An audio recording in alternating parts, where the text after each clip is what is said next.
And I said, Romeo, take me somewhere we can be alone.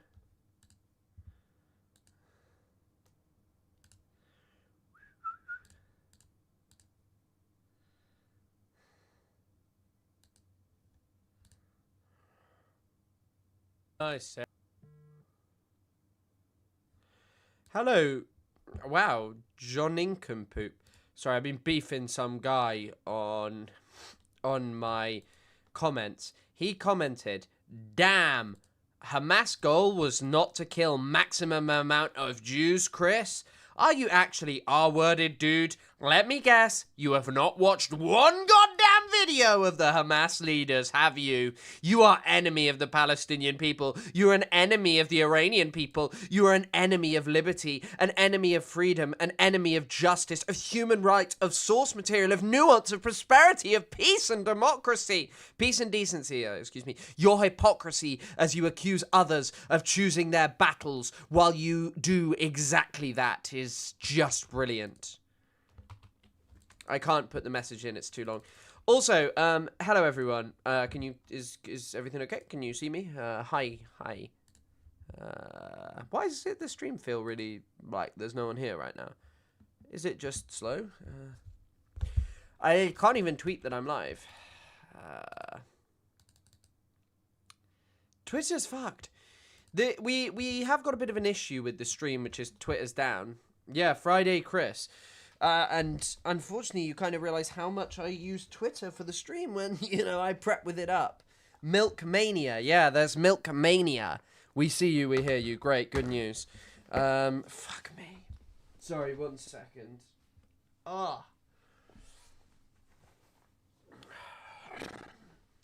Twitter's down, and when you plan a stream around having access to Twitter... Oh no, Twitter's back up, I think. Is it?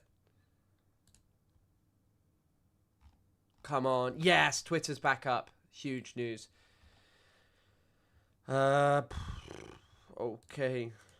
Okay, Twitter's back up. Okay, that's a good day. So I was pretty threatened. My shoulder hurts as well.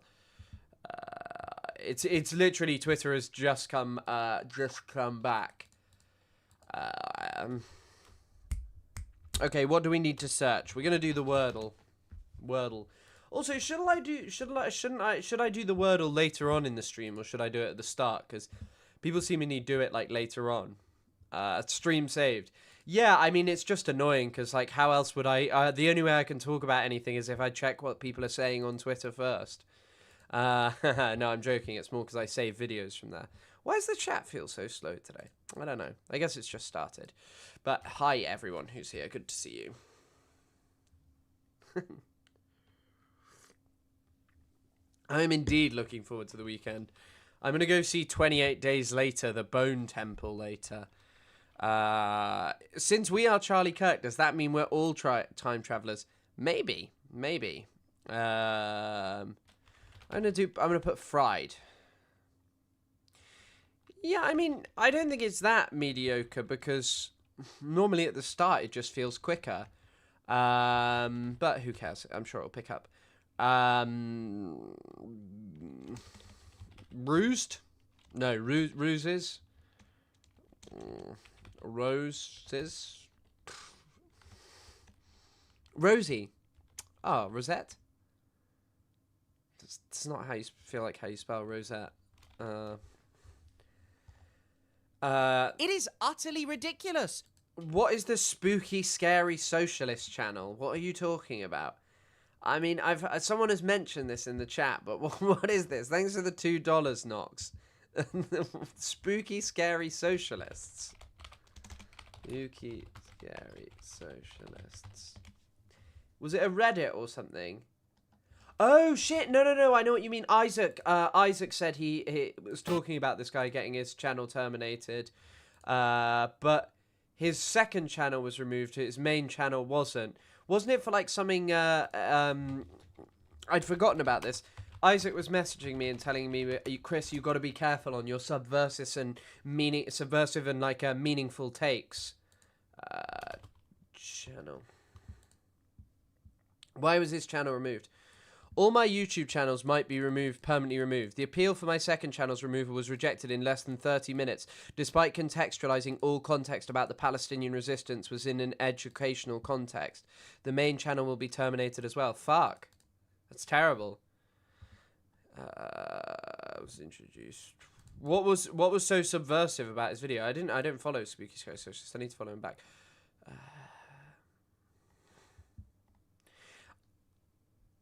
I think maybe, can you get a secondary appeal? Because I don't know. What was it about Spooky Scary Socialist that got him taken down? So if you've been following... Either way, it sucks. It sucks, yeah. You spoke the truth. Yeah, I mean, unfortunately, Isaac was kind of like, oh, we need to be careful, and probably there is a reason to say that. You're going to be seeing the Chris K live on Rumble after Ethan Klein and his goons come and hunt me down. He's going to send his goons. Him and the ADL are going to send a crack squad to come and bomb me like they did to another free thinker, Maduro. That's why they did it. They did it because Maduro challenged the Matrix. Oh shit, that plant looks like it's died. Hold on.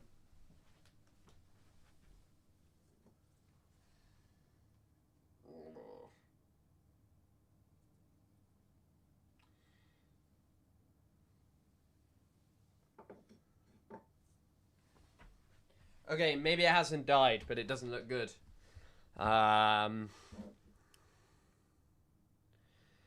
He talked somewhat positively about Hamas. Bro, you ain't gonna hear me doing that, because I respect the laws of my country. I cannot talk about that. I will not talk about that. That is never, ever, ever, ever, ever, ever, ever, ever gonna happen. Ooh.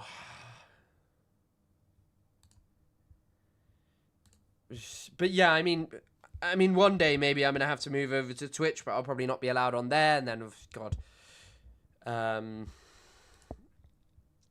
I don't know. Bunker Cat also warned do not worry to watch out because who's Bunker Cat? Fucking hell. You're telling me people's names. Like, when I'm on YouTube, I'm watching, like, what is this secret thing in Fallout? The live out is over. Here's a secret thing in Fallout New Vegas that you didn't know existed.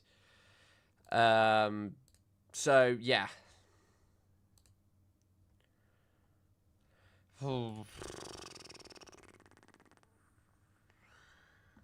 Maybe I'm gonna have to go back to streaming on TikTok. And what the hell am I gonna do? I need to water that plant. I'm gonna have to water that before I go out. Maybe I'll do a plant watering stream.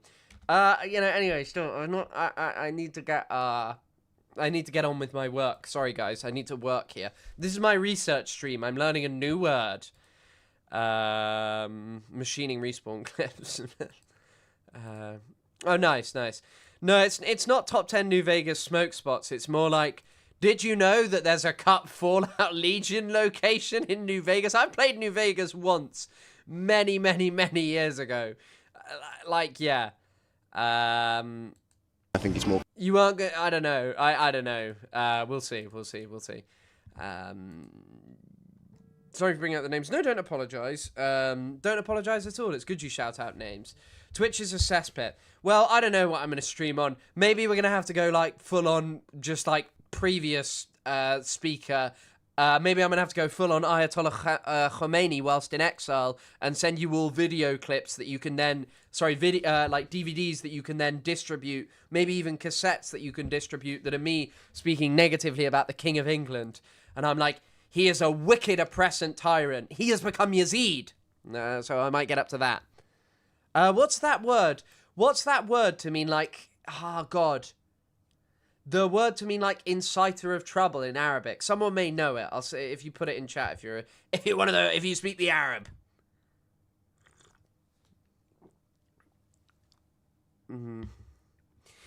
Yeah, they're gonna get Hutch for retroactive edited together clips of him praising PIJ. Maybe.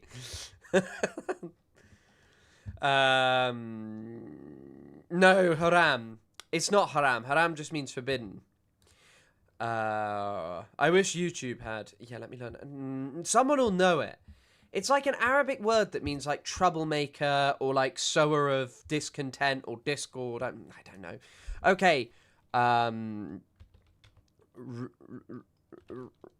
Is it something like racy? Is that even how you spell that? Or is that just RACY? I don't know.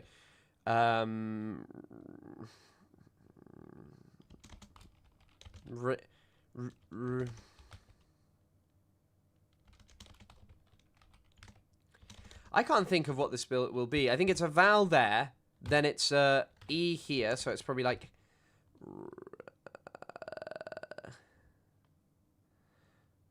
No, I don't think it's that. Woman, genius.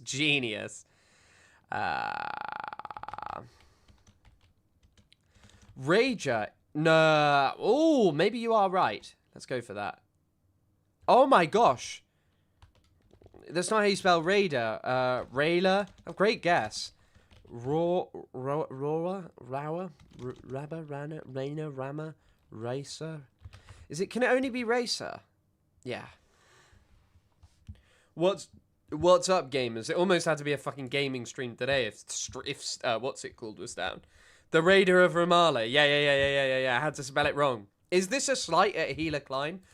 Also, I really need to... I was looking at what Girl with a Microphone gets up to. I really need to get into the grift of just posting, like, online constantly about Ethan. Like, I don't do it enough, I think. I think I need to post every second of every hour about Ethan Klein, make every stream about Ethan, and just do that for the rest of my life. Because that seems to be a way of making yourself a drama channel. Wow. Because, I mean, I could, like, just pick up any drama and then just be like, say anyone who's an Ethan Klein detractor is epic. I did see, though, that this Turkey Tom guy, who's, like, a friend of Nick DeOrio, might be a creeper, but... okay, let's do connections. Get on that grift. Yeah, I mean... also, I find it, like... I enjoy covering the news, and I don't want an audience that's exclusively just, like, people who want Ethan Klein stuff. I know there's, like, mixtures in all of this, and people feel differently, and sometimes people like more Ethan Klein, less Ethan Klein, blah, blah, blah, blah, blah, blah, blah, blah, blah.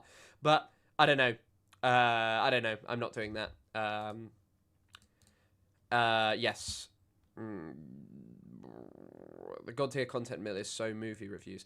I mean, maybe I'll review the Bone Temple. I could have talked about Close Up the other day. I actually really wanted to talk about it on the podcast, which I recorded last night. I recorded a brilliant podcast episode with my best friend ever, Isaac. He is my best friend. Wow. Yeah. Okay. Right.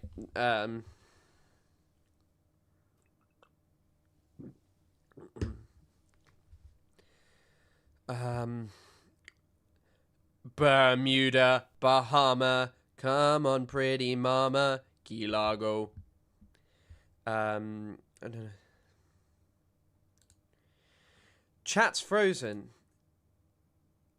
Oh, that's weird. Also, the member goal's wrong, and I don't know how to fix it. This member goal shit is crap. Henry's going to be... I'm going to execute... No, I'm not going to execute anyone. That's a silly joke. Henry didn't have any involvement in the membership goal. Yeah, he will not be subjected to anything. The Avatar franchise is revolutionary third worldism. Man.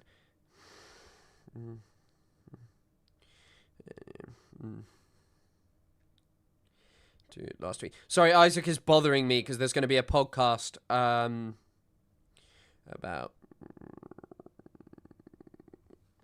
What the fuck?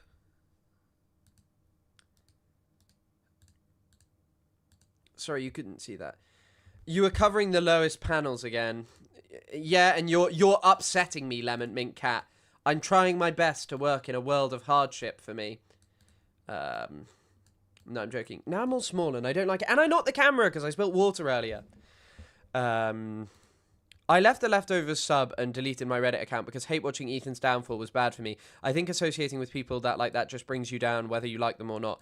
I still enjoy talking about it when there's anything political about it, and I think a lot of the stuff he's done with some people that is like a lot. I find that it quite upsetting that a lot of his recent stuff has been ignored. Like, look, Hassan doesn't need a bunch of sycophants defending him, and that's not what I ever plan to want to become. But what I am going to say is that, like, a lot of the stuff involving women, he's not very nice to women on the internet. But yeah, I mean, I think also when you're like fully invested in watching every move of someone, when, you know, you're getting constantly angry about what they do, in some ways you should probably realize that that's part of the entertainment and the reason you're on social media. And I think you should be fully committed to that, you know, or fully like aware of what that is. Right, but let's try this.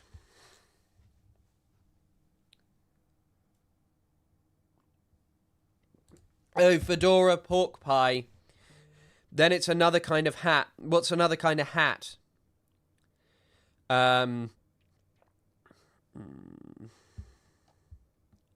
Yeah. The young feminist calls. Hello, Iparax. An Israeli displaying bigotry against women. Say it ain't so. I didn't see when you told me the hats. I was looking at other things. I don't know what the other two are. What are they? Fez? Where's Fez? There's no Fez. Panama. Is that beret? Where's the beret? Derby. What's a derby? Never heard of a derby hat. Santana Bananarama. Musicians from a specific year. Alabama. Bahama. Is it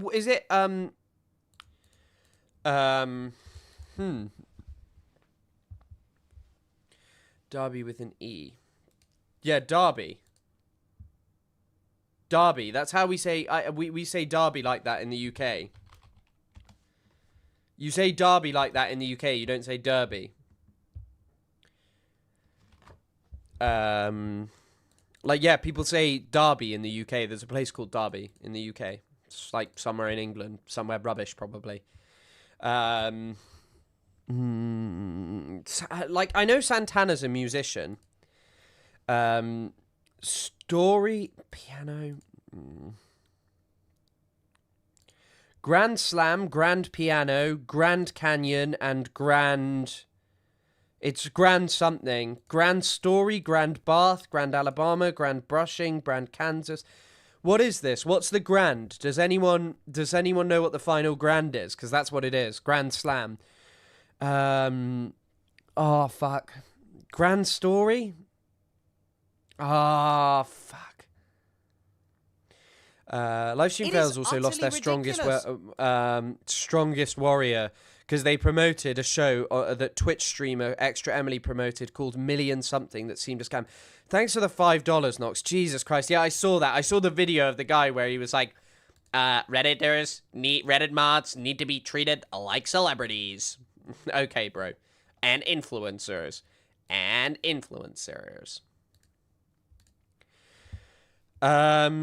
What is the Grand? Can anyone think of what it could be? Grand Bahama? Is that actually a thing? Nice. What is Grand Bahama? Why do you think it's... Kansas is the originator of basketball? Really? Why is it Santana, Kansas, Alabama, and Bananarama? Why? Musical acts that's with A as the only vowel. Bananarama... Oh my god.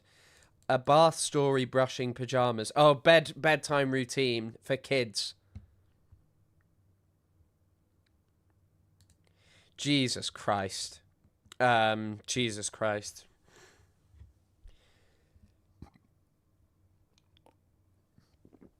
Kansas is a band. I've never heard of Kansas. I've heard of Santana. And I've heard of Felipe Santana, the footballer. Okay, right. let's get into what epic news is going on. Okay, so this is one which I've mentioned and is slightly like, I'll kind of start with like a meme thing. And I mean, this is one of the most grotesque memes imaginable. It's paid for by a crazy musician who some of you may have a vague awareness, whose name will get me demonetized if I even mention it. But in case you didn't know, this is the potential Prime Minister, next Prime Minister of the UK, shouting out one of the most depraved offenders that the UK has ever seen. If any of you do not know who the person is, I would give a strong content warning on even going to search out who he is. But yeah, Nigel Farage has been paid, I believe, about £77 in what I am shocked is not front page news, because this is not a mistake. Oh, Carry On My Wayward Son is by Kansas. I know that song. Carry on my wayward son. This message is to pay tribute to Ian Watkins, a good man, a really good guy who was Oh, Jesus Christ. very much in contact with me, who loved his children and will be sorely, sorely missed by them forever. And he'll always, hold that very special place in everybody's heart. And remember what he always said, mad lulz. Well, tell you what, that does just about sum up the world, doesn't it? Sorry for your grief, but please try and keep some happy memories.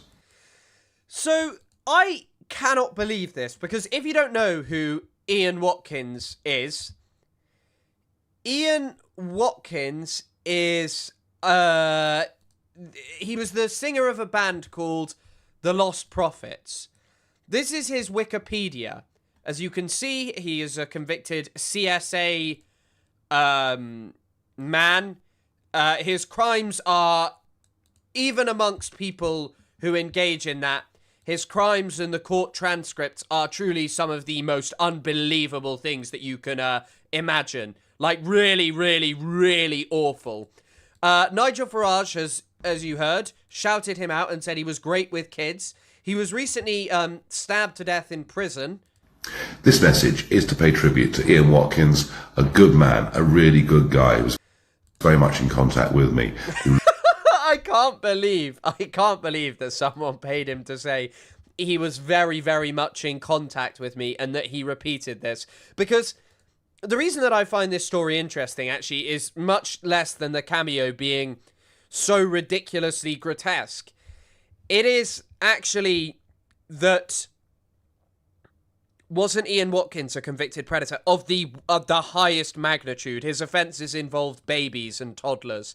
He is a real, like a pervert, like one of the, amongst people that engage in depraved crimes. Yeah, one of the most depraved ever caught is perhaps the better way to frame it. And a movie time, I told people already, I'm seeing 28 years later, The Bone Temple after this. But yeah,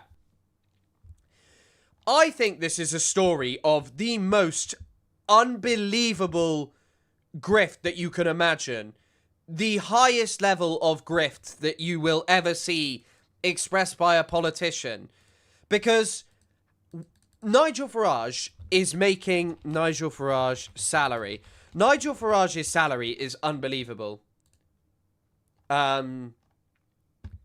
He gets paid tens of thousands already for a multitude of different engagements. Reform is being funded by the UAE. There's no doubt, like, very, very shady engagements going on over there. He absolutely loves Trump, who is grifter-in-chief. But the fact that he will literally do any cameo and not allow oversight over what he does, when I know someone was like, oh, the next Prime Minister. If we are to look at polls, yeah, he probably will be the next Prime Minister. I mean, he is leading, but I do think Reform will have trouble when it comes to the elections and if they ever get pressed. But simultaneously, the fact that this guy is so greedy that he is willing to accept any cameo rather than have someone sit in front of the, like, go through them, pay them, like maybe even 10% per cameo. What's that, like £7? Like, you don't need the money. Like, I think sometimes it's like, haha, funny engagement for him and to push for like a younger audience, but my goodness, it is insane. I don't know why you would do this, because this is, I think this will become a bigger story, because he said, so I mean, if you don't know,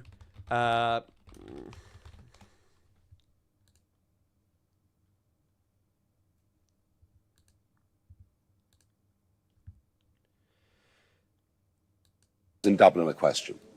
Why did you fight the British? Why did Irish nationalists? if you don't know, Nigel Farage was got to say up the Ra previously. Let me see. Let me find this. Hold on.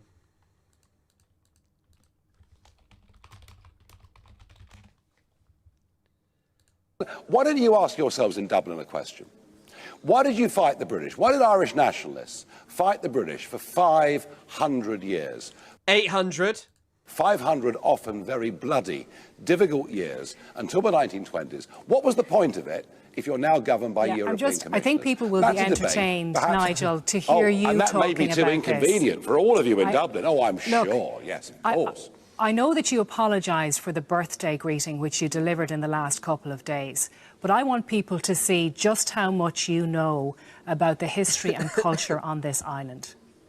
Now, it's a bit early in the day, so all I've got actually is coffee, but I hope you enjoy a few pints with the lads tonight. Up the Ra! Up the Ra, Nigel. I mean, I know that you said sorry. I know you get 87 quid. It's entirely within your rights to do that. But come on, don't try and lecture the Irish people about the culture and history and precarious nature of peace on this island. You haven't got... It's just amazing that after this incident, I mean, by the way, there are other cameos of Nigel Farage, not directly... wait, is there a Raoul Moat one? Raoul Moat. I wonder if there's a Raoul Moat one.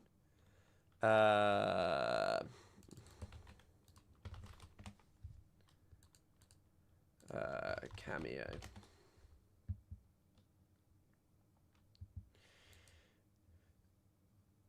Apparently he spent 25 working days recording cameos, according to the National Scot. I don't think this is the only time you will see this. Like, I think that there are some other insane ones. I wonder if there's I think that there's an Elliot Rodger one. Hold on.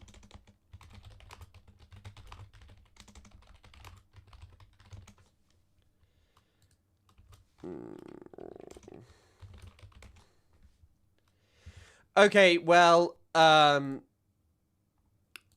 IRA one was 4 years ago. Nigel Farage was not like in the position he is now. And yet you can just get him to say the Ian Watkins shout out that is just far worse than the IRA one, objectively.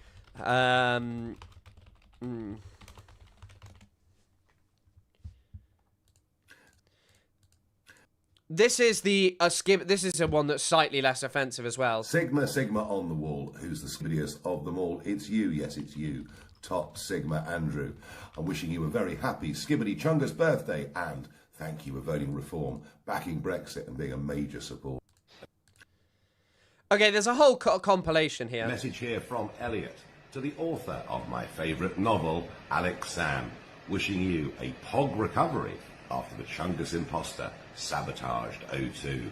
Hopefully now you can get back to your busy schedule of fanfic writing and revision. Don't... I was like, oh, this is really, really, really, like, I don't know, 3-4 years ago coded, where he's, like, talking about, Chungus imposter, and then he goes, get back to your fan fiction writing. Be a backer. Sus. Hi Sneed, well, your friend Chuck has put me on to you because he wants to wish you a very happy birthday from him and indeed from me. And you're labouring away, running an agricultural supply shop, and goodness me, hasn't this pandemic just been awful for people doing their own thing, for small businesses, for small entrepreneurs?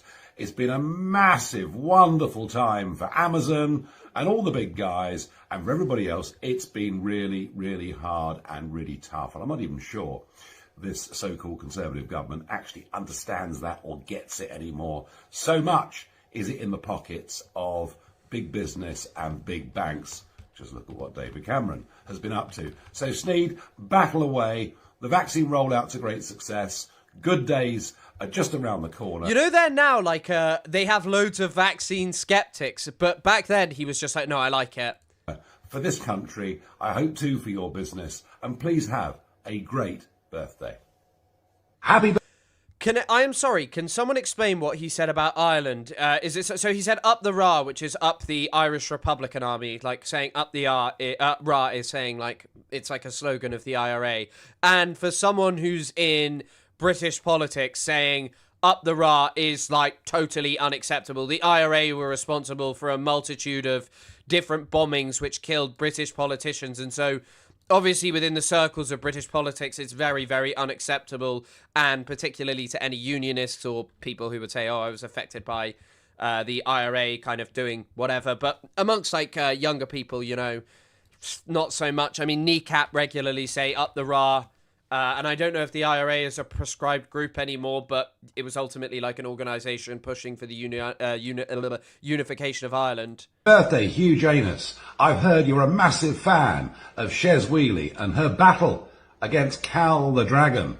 How could I help to make sure Shez Wheely wins the war against Cal and his Garden Gnome army? And this is from the lads. Happy birthday. Hello, fellow drainers. Nigel Farage here now. Mr. Cameron Harris says, happy Fortnight Friday. Speaking of Fortnite, happy birthday to Blady, who is the best rapper in the game, even better than Eminem. Well, Blady, have a fantastic birthday. Nigel, no, it's Blade. It's pronounced Blade, Nigel. Celebrate in style. Go for it. James Marson, what did you do with Big Chungus? We know you're the sus imposter, and I saw you vent in electrical. What did you do with that wish delivery the other week, James? Use code Among Us for a $20 discount on James Marson merch. Note from me, your Commander-in-Chief. Now, you're in a coma and the street has been overrun by ISIS. Only you can stop this. So wake up and get your bacon ready.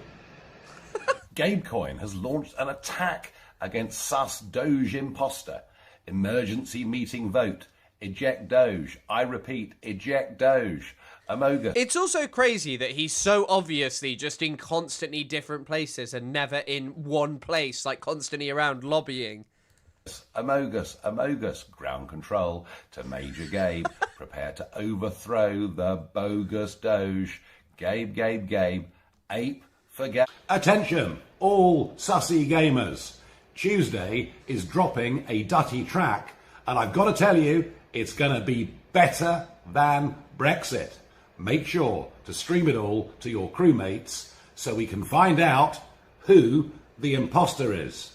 Yeah, this is unironically real democracy. Yeah, watching Nigel Farage be a castrated figure in front of us, obsessed with nothing but money and making more and more of it, with absolutely no oversight, might just be real democracy. And Big Chungus is out. A message here for everyone in Meath. Update for the group. Crisis in Knockylong. Ryan is escaping to Canada and Pingers the clown is skagging in the Elkwood bushes.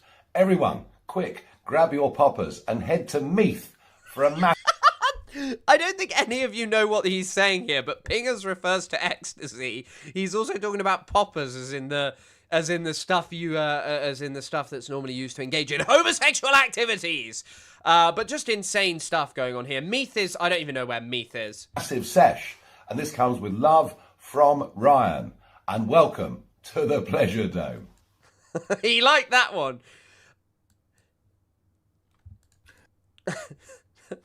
It is utterly ridiculous. Yeah, thanks for the 5,500 pesos, Chilean pesos, Thomas. Guy's definitely doing more to ruin power than even Sandokan and Fu Manchu could ever hope to. Yeah, I mean, Dr. Fu Manchu pales in comparison to Farage, castrating himself in front of the people, talking about Skibidi Spider and being fooled into talking about Ian Watkins. Bringing... Also, here's an old video that some of you may never have seen if you're not a British politics enjoyer. Her Majesty, it's time to knight Mr. Farage. If you would like to kneel there. Come on then. Don't hurt me. Well, thank you. You are now Sir Nigel Farage. We're also making you honorary British ambassador to America and honorary MP for South Thanet because they didn't elect you for real. So arise, Sir Nigel. Thank you very much. I'm honoured. My mummy says you hate foreigners. No, little girl. No.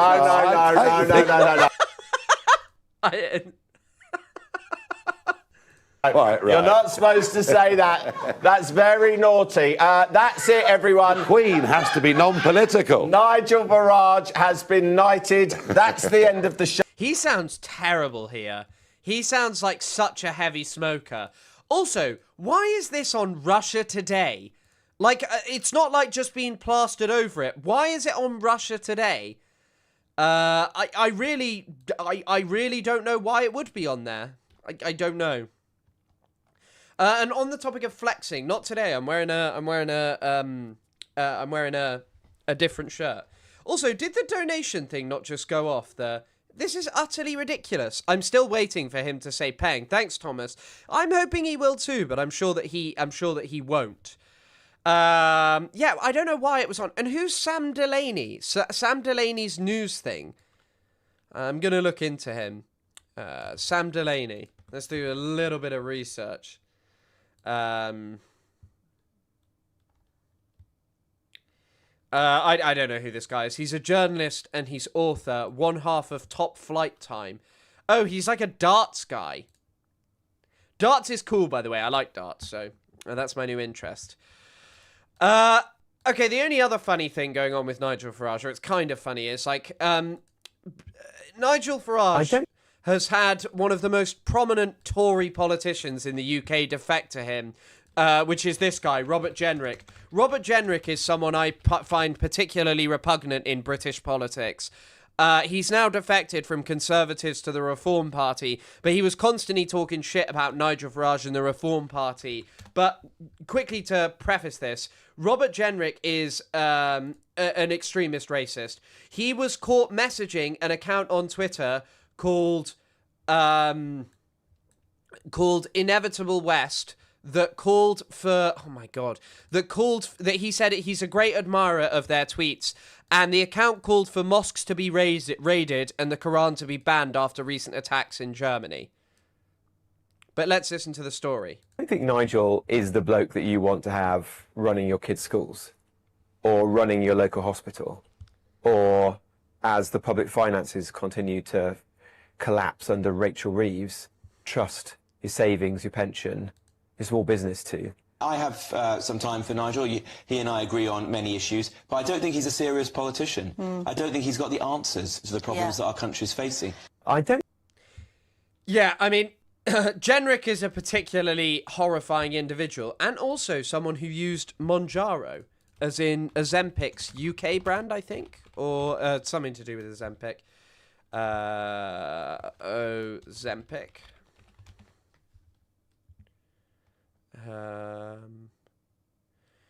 He'd been on Ozempic. He'd got a haircut. But yeah, he has taken. He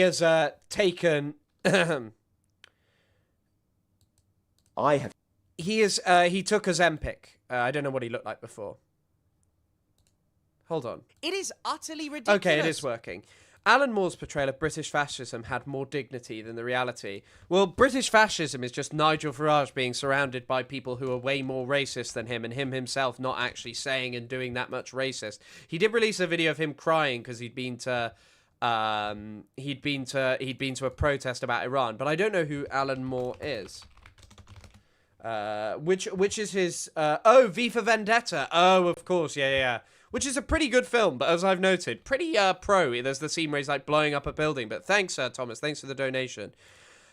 I've chosen, and I think millions of other people will do in the years ahead, to put long-standing party allegiance. You know what? I'm not watching any more British politicians. They're droll, and this is not that interesting a story to most of you. But Farage's cameos certainly were. So, Mr. Farage, keep up the great work, and I wait with bated breath to see you as the next Prime Minister of the UK, when you make everything worse, or the Labour Party wins, and then we have 4 more years of... We have the Keir Starmer forever right. Okay, right, we've got some more, like, fun, meme stuff to do. Well, it wasn't that funny and meme. Have any of you seen this? An Italian TV host. Come facciamo ogni mattina, Roberto. Lui ha 26 anni, il suo unico crimine è essere sceso in piazza e aver protestato contro il regime. Vengono condivise contro il regime le foto della sua vita, diciamo, normale precedente. Look at this photo. This guy thought that this was, or this Italian news channel thought that this was an image of Iran before the revolution, because it said, My family in Iran, 1977, before the Islamic Revolution. Traduci post. E poi chiude con questo trend, quale vengono condivise le The images from the Goodfellas. How would you not recognize Robert De Niro there? Like, is Robert De Niro just not a guy in Italy? But amazing things are happening in Italy, so thanks for this one. Foto a marcord delle famiglie prima dell'arrivo del regime, per capirci. Questo ragazzo dice, ecco la mia famiglia nel 77, o ancora, ecco la mia mamma nel... Oh, it's Elika Lemon! Oh, Elika, good to see you, my queen, my princess. I like your work. I like your work in destroying the regime. Me and Isaac have a great section in the new podcast about Iran, about Alika, so you guys are going to enjoy that. We learn about her Trotskyism. Nel 79 vediamo, no, Roberto, le donne che erano libere di vestirsi e di acconciarsi i capelli come volevano. Partiamo dai social I would love to, I wish I understood Italian fully.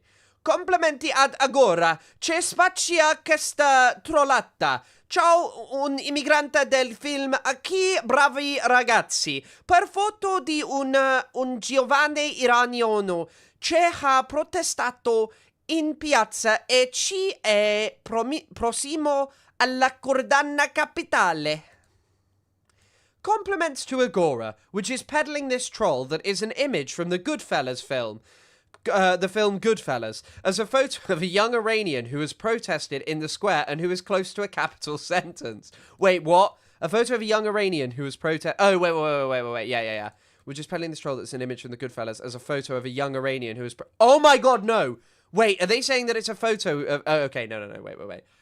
Trollata. But yeah, so amazing things are happening in Italy. There's also, but don't worry, guys. We don't just keep you updated about Italian news over here. It appears that Saul Goodman, from the hit TV show Breaking Bad, is in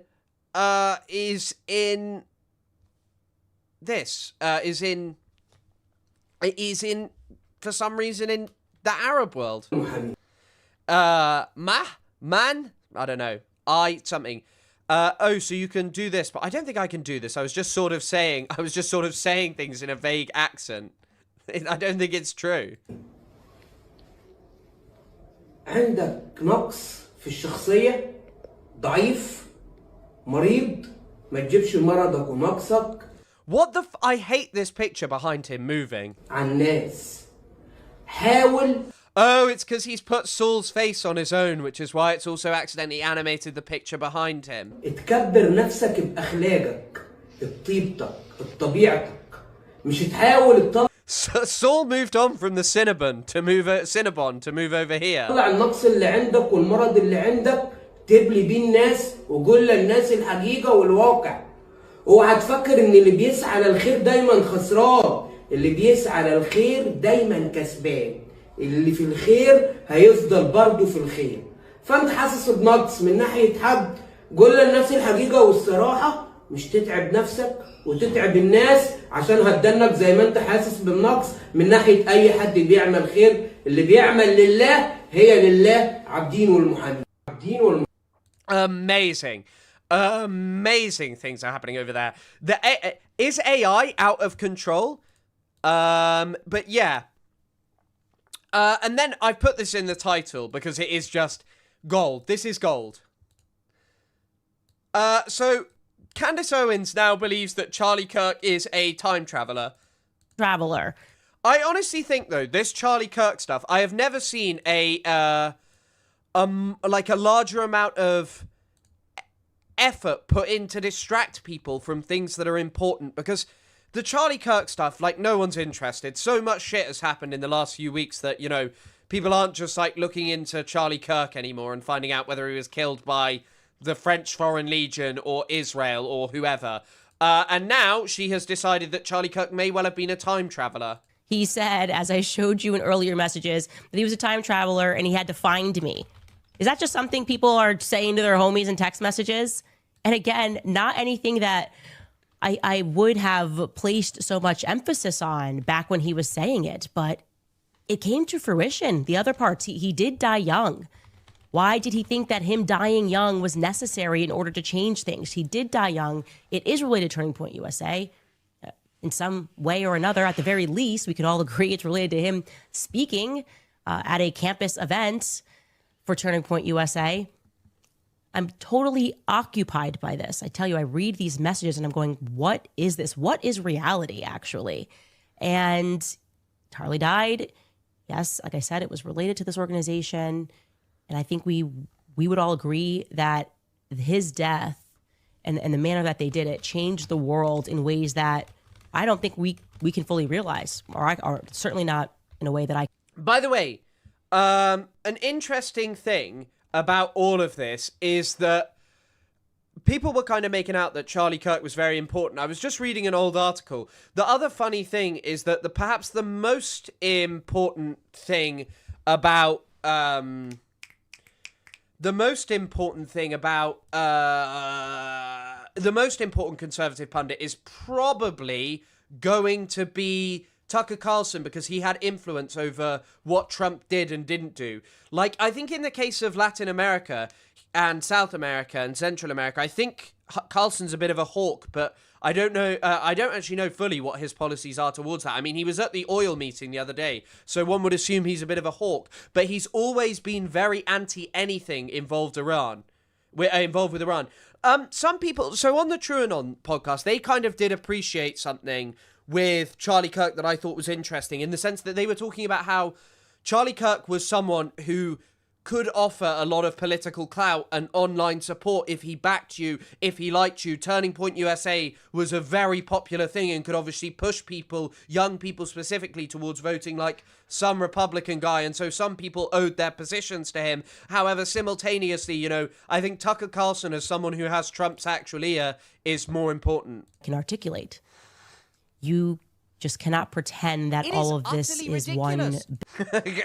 Apt timing. Thomas, thanks for the donation. She out Alex Jones. I don't think she's reached that level yet. Big, unhappy coincidence. It's entirely plausible, I think, that they knew something about Charlie.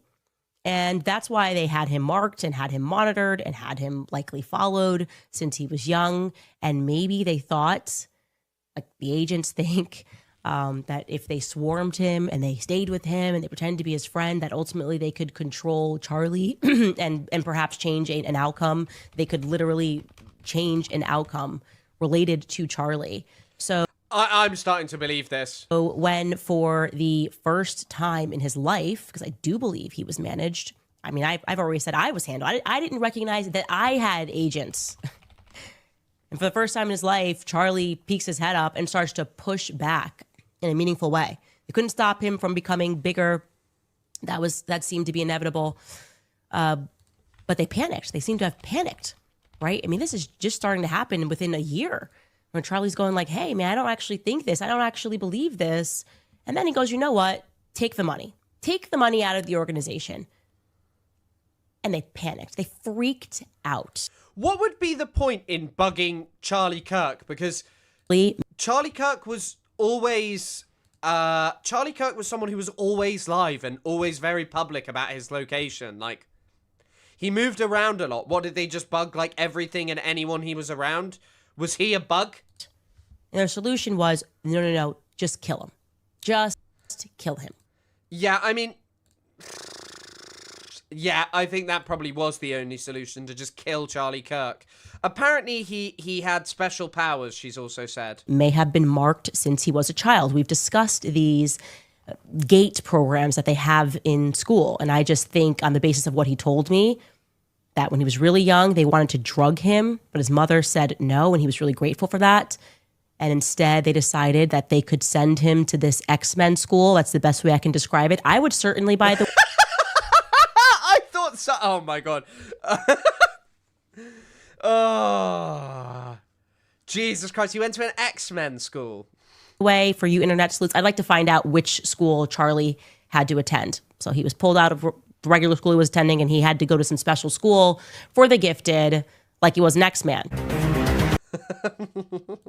Oh, they're just posting an X-Men thing.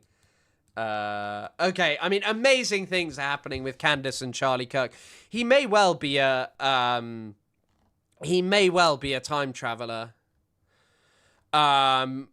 He may well be an X-Man. He may well have had special powers. I think it's pretty obvious that there was something really, really, really cool going on. Government agents are going to swoop in and go, who is this genius child? Oh my God, wait, there's more of this. You know? And a lot of weird things used to happen to Charlie. He would go on runs. I think I told you guys this, after sundown. And when he was running, street lights would go out. Like, it was like he was in a burst of energy, like he was a lightning bolt or something. I'm not enjoying this editing, it's shit, but I will say, like, certainly something to be said about this. Time traveler. He told me he was a time traveler repeatedly. I showed he's an absolute. I'm totally occupied by this. Why they had him marked and had so that I was an alien. And that it is utterly ridiculous. Do you think she's, like, off her head? Name of that school was Foster Freeze's bedroom. Thanks, Thomas. I thought I was from another planet, that I was an alien. My entire life, just do not get it here. This planet is ghetto. That's how I feel. I don't understand it. The rules don't make sense. I think that's also why I like cats so much. I feel that they... I am amazed by this. This is huge. This is like the best grift I've ever seen. Fair play to her. You know what? Like, calling your dead friend what stage of grief is this? We'll be talking about Erica Kirk, but come on, what stage of grief is this where you're now claiming your friend was a time traveler? But ultimately, this is just to keep some interest on her, I think. But yeah, Jesus. I don't know what the hell she is talking about. And also, the other part of this is like, oh, the rules have never made sense to me. You were in very close proximity to the Republican Party for a very long time. I think the rules did make sense to you. I think you were very happy with them, but then at a certain point you realized there were limits about what you could and couldn't say, and that criticism of Israel was a red line, even amongst a group of people who would let you be very anti-Semitic. Which, speaking of, there is currently an insane government account posting unbelievable stuff. So, Under Secretary of State Sarah, I'm just going to call her Sarah, I'm not reading out a full name. In the wake of the Cologne attacks, a German lawmaker faced official sanctions and was threatened with prison for tweeting the phrase barbaric gang-raping Muslim hordes. Germany then swiftly enacted yet another hate speech law targeting social media. Nazis of TikTok then proceeds to say Jewish people let the Browns in. She responds, Germany infamously retains very few Jews, yet imported barbarian... I don't even want to repeat this. Barbarian R-word hordes. As an American, I'm allowed to call them that under Merkel. Even today, Germany suppresses political opposition who point this out. You guys will say this is because of Jewish NGO tentacles or whine about Hitler, who destroyed his country, is treated too harshly by history. You will say this because you're dumb trash who prefer to promote conspiracy theories rather than ascribe Germans or anyone else agency over their country's future. The fact that this is an undersecretary, an official account of whoever this lady, Sarah B. Rogers, Sarah B. Racist, is what I'm saying. My God, this being tweeted out by an official account, but to be fair, like, this being this being tweeted out by a government account is not really that surprising at this point. Even PBS have cottoned onto this. They've noticed... I mean, actually, we'll watch this, because I don't think I've mentioned this on stream. This is fucking wild. From the U.S. Department of Labor, a message. One homeland, one people, one heritage. Remember who you are, American. I'm just going to skip over this, because... Up to sell the administration's efforts to the American people. This is a Manifest Destiny painting, right? Like, if you search Manifest Destiny, this will be one of the first things that come up. Also, this being tweeted, I feel like one of the funny things is most Americans wouldn't engage with it. Yeah, it is the Manifest Destiny painting. Like, I know I've seen it before. Where does it come from? Who made it? American Progress by John Gast. Oh, it says there! But yeah. This is an insane image, which most people wouldn't be able to address, because look here, there's the barbarous Indians being chased off by the wonderful white people who did brilliant things in America. For example, calling on potential ICE recruits to, quote, defend the homeland from outsiders while featuring heroic images of white men, often from a bygone era. Also, by the way, the guy in the original picture of like the Kitchener, is Kitchener the original one? The Your Country Needs You? Kitchener was a piece of shit as well. Then there's this tweet from Friday, an ICE recruitment ad featuring the turn of phrase, "We'll have our home again," plastered over an image of a man on horseback and a stealth bomber flying in the distance. That's a reference to the song "We'll Have Our Home Again," a white supremacist anthem favored by the Proud Boys. Oh my God, we'll have... Okay, that is getting skipped over. Kind of crazy that the government is doing this kind of stuff, but then again, once again, ICE has this major problem of it has received all of this funding. It is offering huge salaries, but even then it is struggling to find an amount of people. And also the pushback will not be obviously very great for them. Like, you know, all of them getting mocked for slipping over, which obviously is objectively hilarious, but also people shouting, kind of like screaming at them and all of this stuff. It is a very hostile environment that, you know, not everyone will be able to take. And in order to enforce the immigration that they actually want, America, put simply, does not have the capacity nor the ability. I think there is a big hope and an investment that AI and like huge databases which registers every single human being in America and tracks them is the way that they'll be able to do it, and they've been developing it for a long time. But staffing these things isn't really possible. What they actually want to do is sow fear in people so they self-deport, so they leave the country because of fear of being sent to Seacot in El Salvador and tortured, and also having to be spoken about by Asmongold, having to watch Asmongold on every television channel. You know Kitchener was evil because anytime white people in military uniform, including shorts, you know what they're doing evil shit. Yeah, he did evil shit in Sudan. Do you think this will cause a drop in ICE recruitment / numbers? I mean, put frankly, the ICE salary is just really good. Like, the ICE salary, what, is a minimum starting salary of like $50,000. America, what's the average salary in America? Because converted to the UK, that's above the average salary. Oh, okay, so that's below national average salary.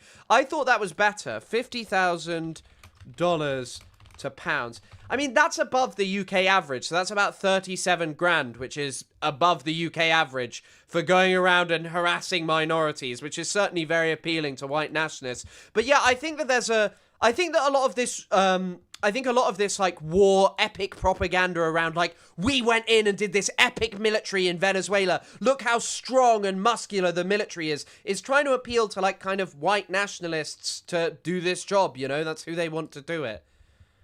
Image tells supporters to, quote, trust the plan, the slogan of the right-wing conspiracy theory known as QAnon, which posits there's a global cabal of pedophiles and deep state actors trafficking children, and that Trump is fighting it.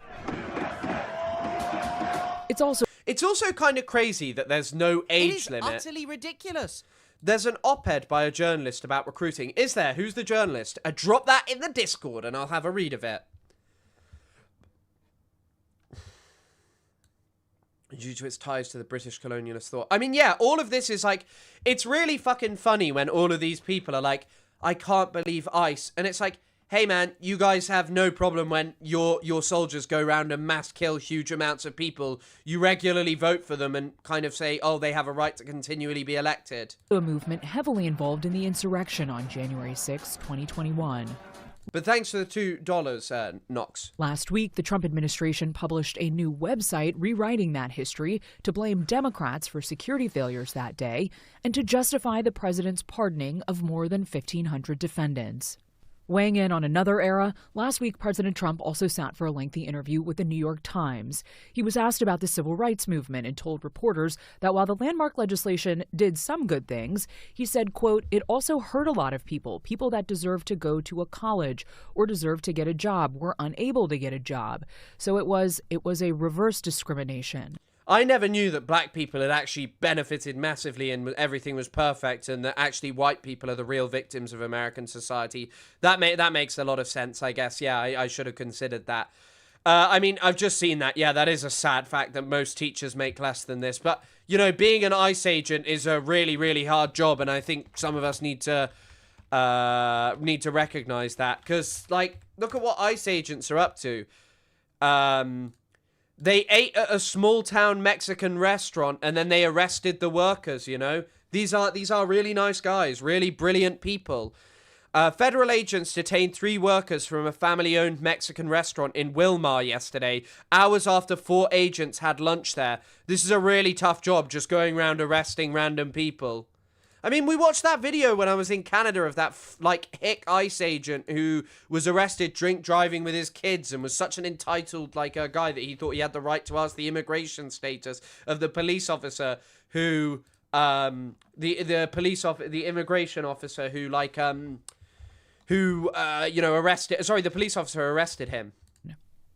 A day later, Trump supporter and billionaire Elon Musk wrote 100 above this message on X, which read in part, quote, if white men become a minority, we will be...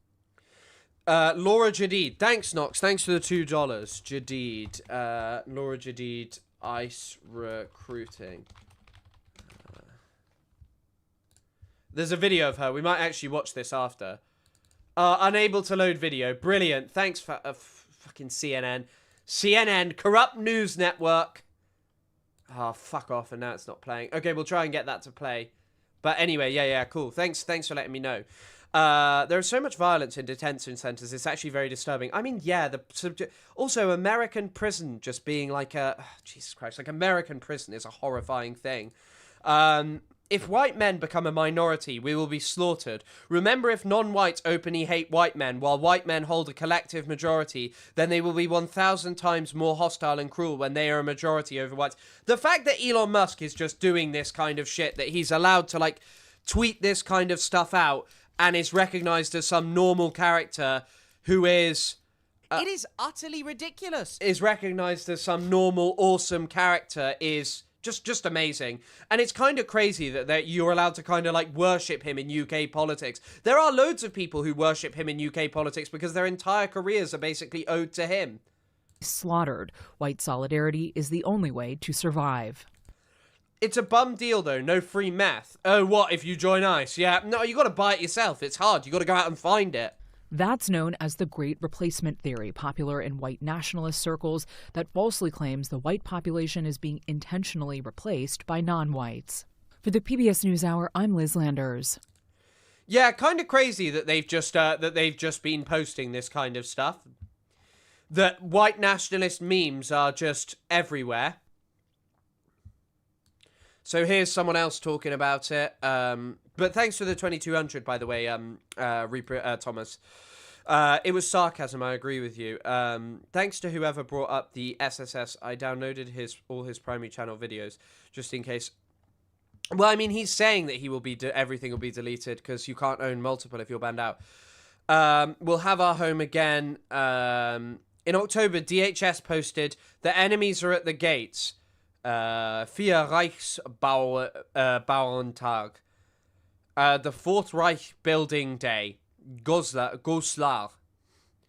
The enemies are at the gates, along with night imagery frequently used in Nazi propaganda to brand themselves as crusaders defending Europe from... By the way, once again, George Bush said that America was going to go on a crusade. You guys allowed this to happen, and you just thought if you voted for the Democrats enough that everything would be fine. And once again, I think the reason that I feel so, like, confident in what I say is because I am watching the UK. This shit is not going away unless you make major material change for any of this stuff. Like, unfortunately, a lot of people are not going to be interested in making major material change. They'll just be like, oh no, everything's fine as is and you guys are too radical and blah, blah, blah, fucking blah. And they'll blame leftists. A crucial question right now. How easy is it to... Let's have a look at the ICE recruiting process. I mean, we saw some alleged video of an ICE guy with a fucking Nazi tattoo.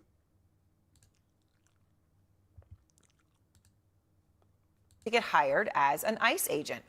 Our next guest is a freelance journalist who applied to work at ICE, and she said was offered a job.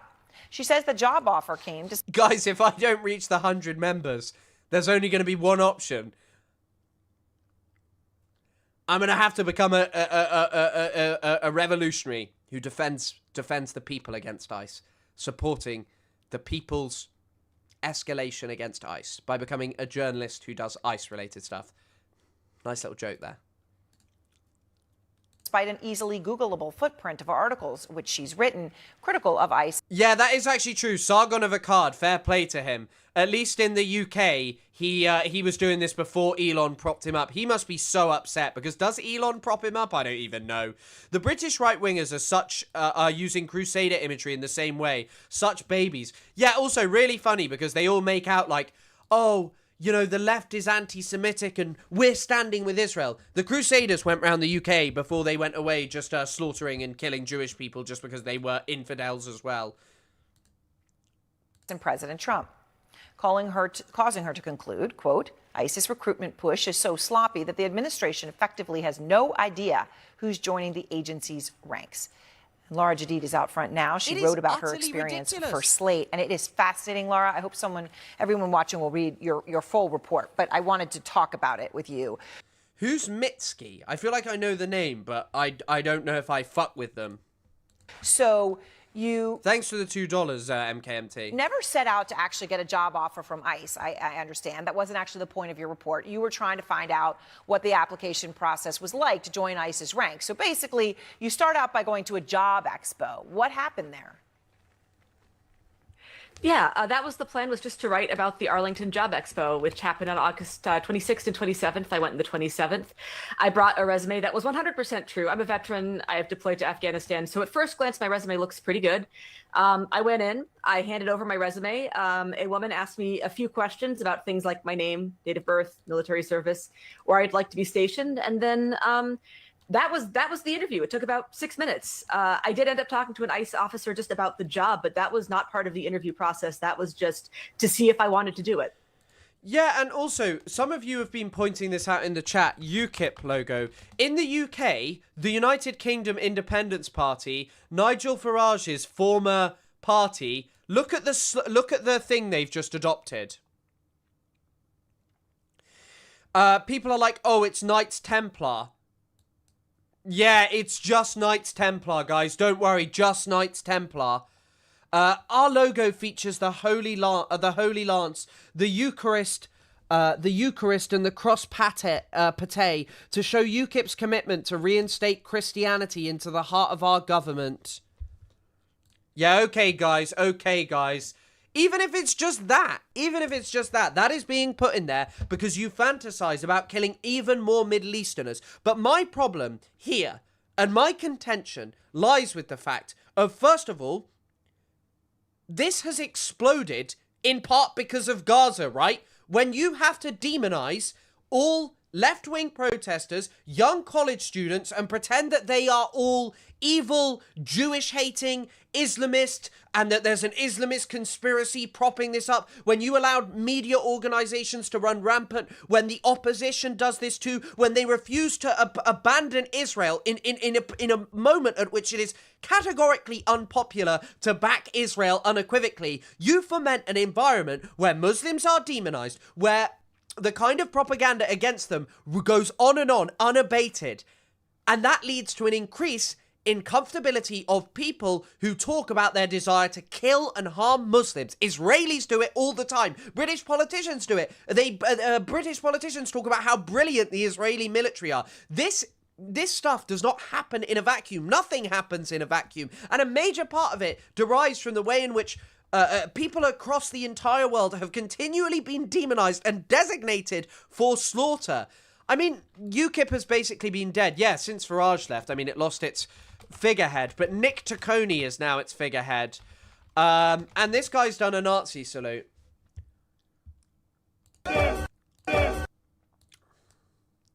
Watch this video of UKIP's leader.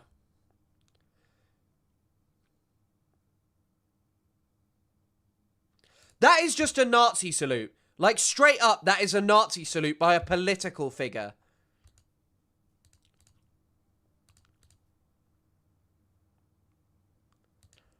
Genuinely crazy.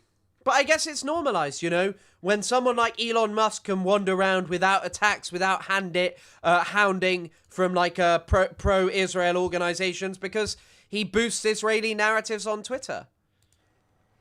Okay, so just to be clear, you talk about your resume, that the resume you put in was real as was your name. And there is a lot on your resume that could appeal to ICE, right? As you point out, Army veteran, you served 2 tours of duty, Laura, I know, in Afghanistan. But your name, they confirm your name. Your name is unusual, Laura Jadid, and they could Google it. And if they did, they would find articles you wrote. Let's see some of the titles here. Trump's ugly cult of vengeance. You wrote an article about ICE and their extra-legal abductions of immigrants. Obviously, it sounds like none of that ever came up. It did not. But that was the thing. I'm sorry, like, that is actually probably the most insane part of this, that they never even bothered to Google her name. I feel like basically any job you go for today, they will Google your name. Although, I'm unemployed, so who fucking knows? I mean, I left assuming that would be the end of this. I assumed that they would not be passing me on to the next step. I assumed that there would be a cursory glance at who I was that would disqualify me immediately. So I went home and started working and basically didn't look out for any kind of further communication, which unfortunately means that I missed the tentative job offer that they sent me a few days later on September 3rd. It sank to the bottom of my inbox. That tentative offer letter said that I needed to accept within 48 hours. It sent a bunch of paperwork that I needed to fill out to be considered. And like I said, it sank to the bottom of my inbox. I sent absolutely none of it, which definitely should have been the end of this journey and was not. Okay, so let's get to the end was not, but that email with the tentative offer. But also, this lady literally said, "Oh, I was involved." Did she say she went to Iraq? What's her name? Laura. Iraq. It's pissed off. She's got a job.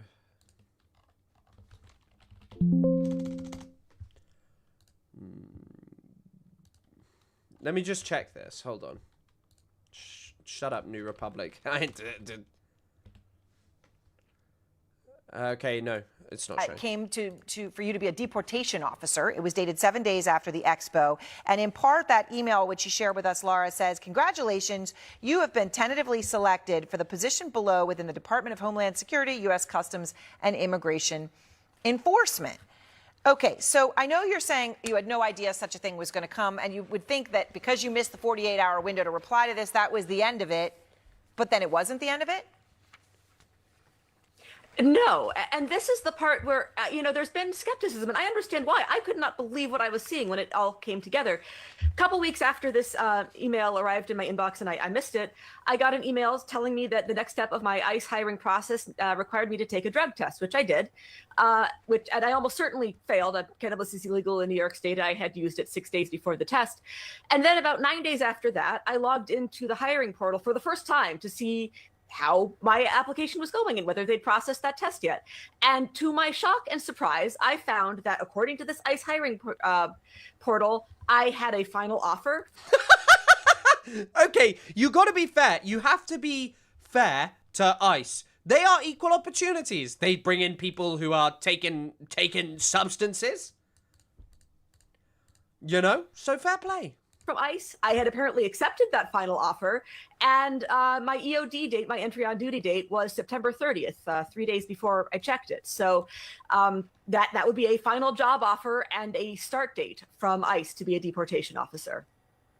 Okay, this is, and it's frankly pretty disturbing. I don't think anybody should want this process to be working this way. And in fact, DHS does dispute your reporting. You know, they told us applicants may receive a tentative selection letter following their initial applications and interview that is not a job offer. This individual was never offered a job at ICE. They have called your reporting also a lazy lie. So I wanted to give you a chance to respond to what they're saying, and I guess specifically about the fact that you were never offered a job at ICE. Yeah, I mean, I think this is a little bit. Yeah, of course, because how do you build this? Like, how do you build an organization like this where, like, I'm sorry, it's so obvious that this is not popular. Like, I think on the internet this looks so popular because Elon Musk has cultivated this, but the actual thing of just going in and tearing families apart and carrying out this work is not for the weak of heart, you know. Like, I'm sorry. And also because Trump cannot really provide, like, major material benefits to the vast majority of people. The problem is they don't know who they've offered a job to. This is kind of indicative of the problem. I posted in response to that a screen capture of exactly what I saw on that ICE portal, which involved a final job offer and a start date. It's true that they sent me a tentative offer. That's the email that I sent to you for this segment. But that is not all that they did. Right, this was so subsequent if we're to that. talking about lazy lies by omission, that would be them. Yeah, I mean, it's incredible. Can I just ask you, as everyone's trying to understand, you know, who's responding to the marketing and the push that's going out by ICE about defending the homeland, did anything else stand out to you at the expo about who was there or what they were doing? Yeah, well, it was pretty sparsely populated, which was a much smaller crowd than seemed that they were expecting for this esports arena that they rented. When I talked to ICE at the esports arena, what are they playing? The deportation officer, just to learn more about the job, he very clearly and said as much that he'd been talking to people who were raring to get out in the street and cuff people, very excited to go out there. He wanted me to be very, very clear that my first 6 months probably wouldn't involve that. That would have to wait until later. And that's really the crux of this. You know, it's very funny that they offered me a job, a lefty journalist with a big internet footprint. What's not as funny is the implications of this, because maybe this was just my application, but possibly it wasn't, which means we don't know who is wearing those masks, carrying those guns in cities across the country. We don't know how many of those people have domestic violence convictions. We don't know if they're guilty of sex crimes or pedophilia. These people who are supervising our detention centers with people who will neither be believed nor missed. You know, the more you think about it, the more disturbing this gets. And it's a little bit disturbing that the DHS isn't even curious. Do you know what's really funny? When Ethan Klein was crying about everyone calling the US the most Israel-coded administration, like, by the way, now, in Israel, it's really easy to sign up for the Israeli military. Like, it's really easy for them to ignore things about you. It's, in fact, really hard to get rejected from the Israeli military. About this, I feel like they should take this seriously. It's just another example of them not caring about anybody's safety at all. Laura, thank you very much. But yeah, I mean, incredible things are happening over in America. But also, I think one of the other major things going on over in the hell that is the Burger Reich is just the lack of accountability. This is now who gets to do journalism in America. Riley Gaines. By the way, Riley Gaines is a crazy. She looks crazy. She looks crazy. Very happy to see you. I know you have a new podcast, The Riley Gaines Show. And so thank you. And you brought a beautiful baby and your lovely husband, too. So thank you so much for joining. Her husband looks crazy too. And why don't you kick us off? Absolutely. Well, thank you. First and foremost, congratulations to you. Being a girl mom will change your life in the best way possible. So excited you get to shop all the pink and the frilly and the bows.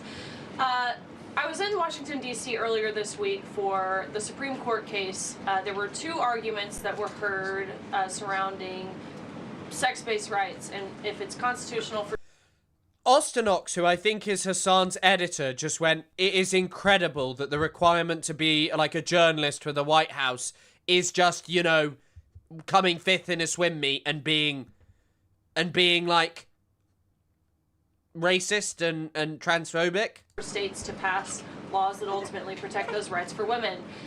If the Supreme Court rules as anticipated in favor of maintaining these... Guys, who won on their Polly Market bet? Will Riley Gaines bring her baby to the White House press briefing? Who won? Because all I'm saying is I'm stacking it right now off that. Sex-based rights.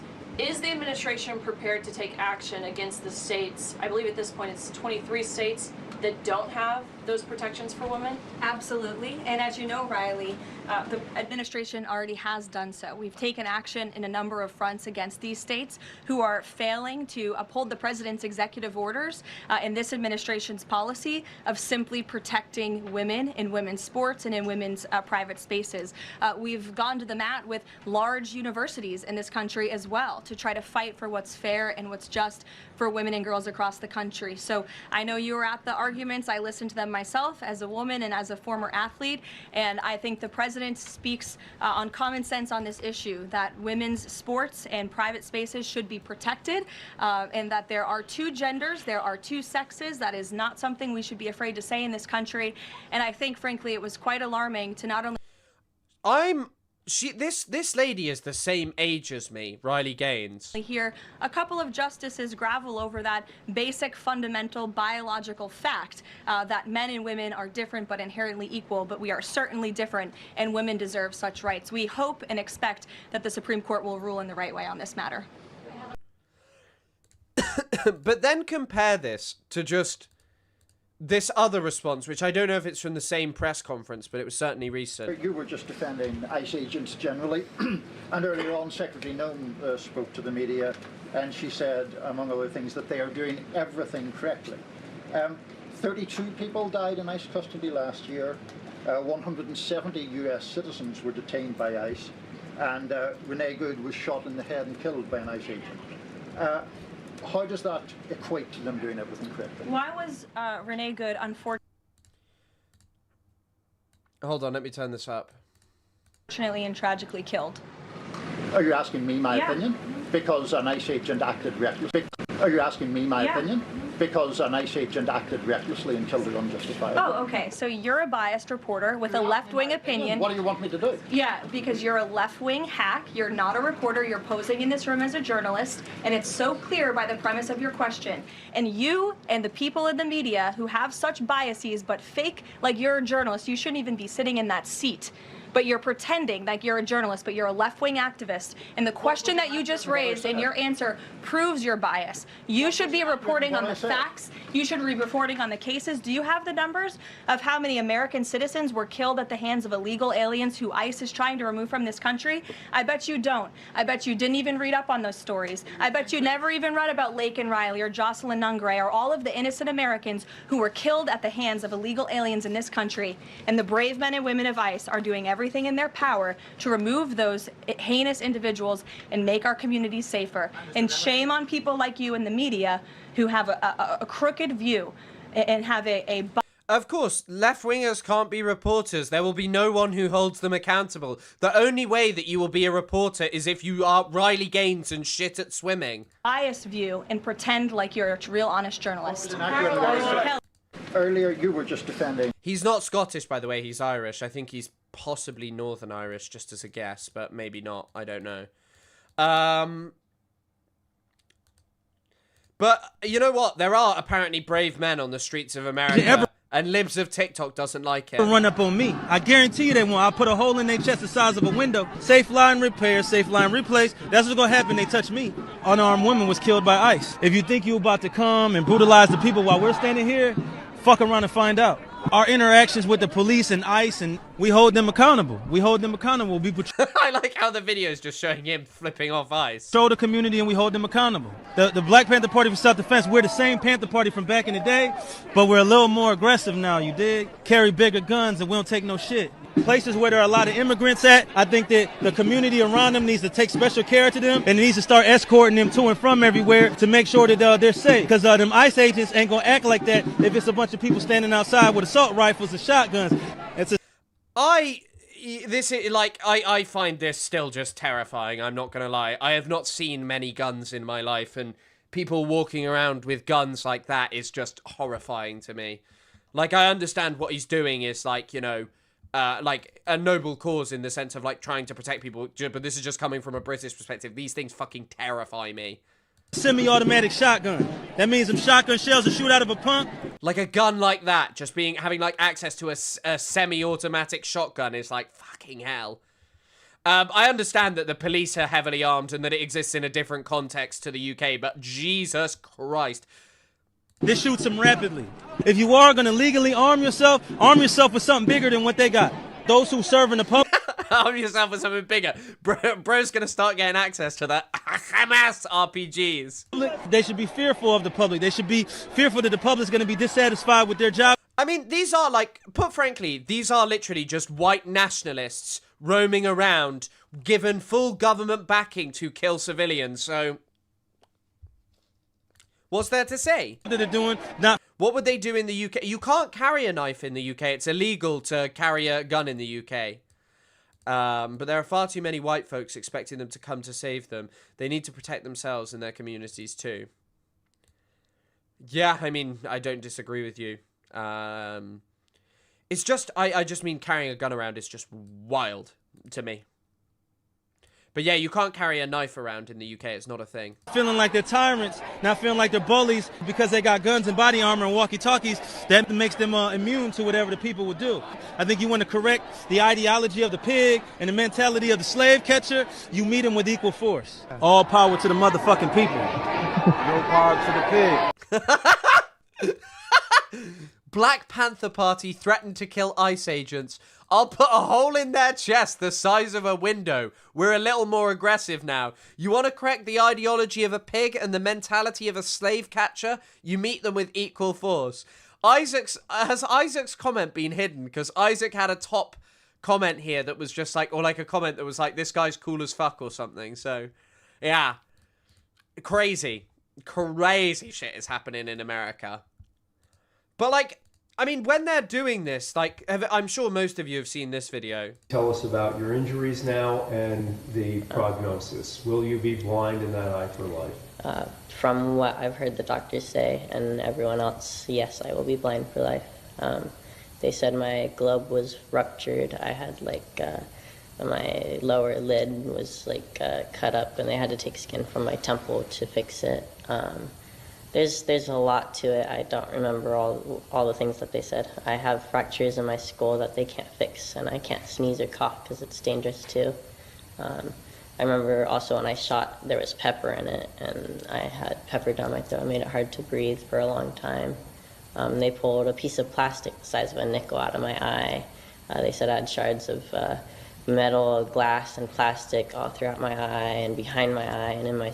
It's also so crazy because so many Americans made excuses, right? Like, ultimately, why this has happened is because you're giving these weapons to people who have no concept of crowd control and how to use them. They're horrifying weapons anyway at the best of times. They are not, like, a non-lethal weapons that can still cause significant harm, that scars someone for life, that causes them a lifelong disability that may also potentially kill them is a horrifying thing. But I want you to remember, in Gaza, they sent over American mercenaries over there getting paid thousands of dollars per day to go and police starving Palestinians and shoot them however they wanted. And a lot of these people who are now like, we need the Democrats, where they're like, actually in Gaza it's complicated because anti-Semitism and Israel good?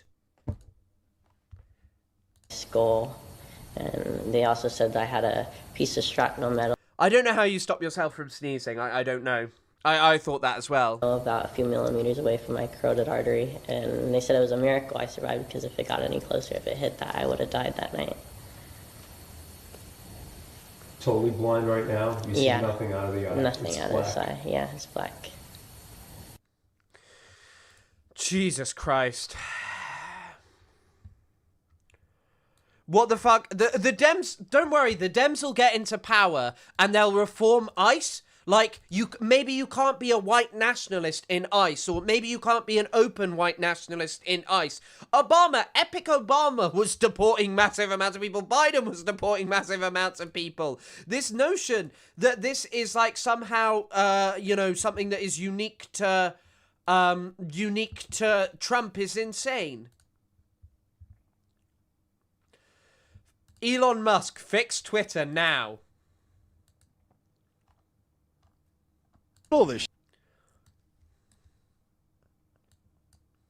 This is nuts.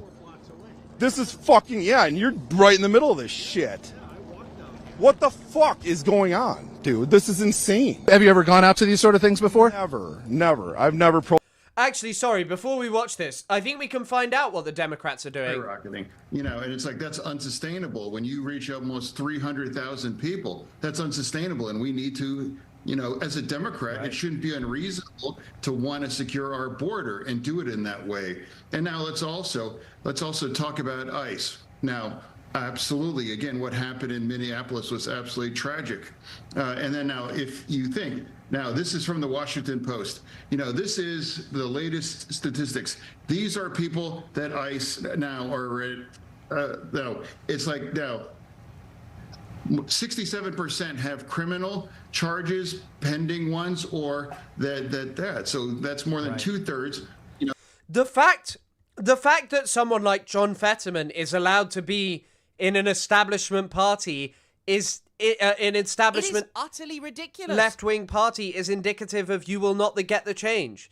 But remember, these guys are racist as dogs about Palestine who refuse to, like, I mean, Fetterman is an extremist example of this, but who refuse to remove their odious ties with an apartheid state. What do you expect? Like with Biden, they kept the Trump policies 100%. It wouldn't surprise me if they reform ICE because it's unpopular, but, like, ultimately, they won't get rid of it because they like it, because Kamala came out with very similar messaging about a strong border and all of this stuff. Maybe she wouldn't have the balls to do it, but she certainly wouldn't have provided a change which meant something like this did not dominate American politics. The people. Like, the fact that the Democrats are like succeeding and currently polling well, is just indicative of this kind of fact of, like, they don't have to do anything. They don't have to offer any serious, meaningful change. Well, now there are some people that aren't involved in any kinds of illegal things, you know, but so me, I think two things can be true. You know, round up all the criminals, deport them. They shouldn't have ever been here, and they definitely have to go.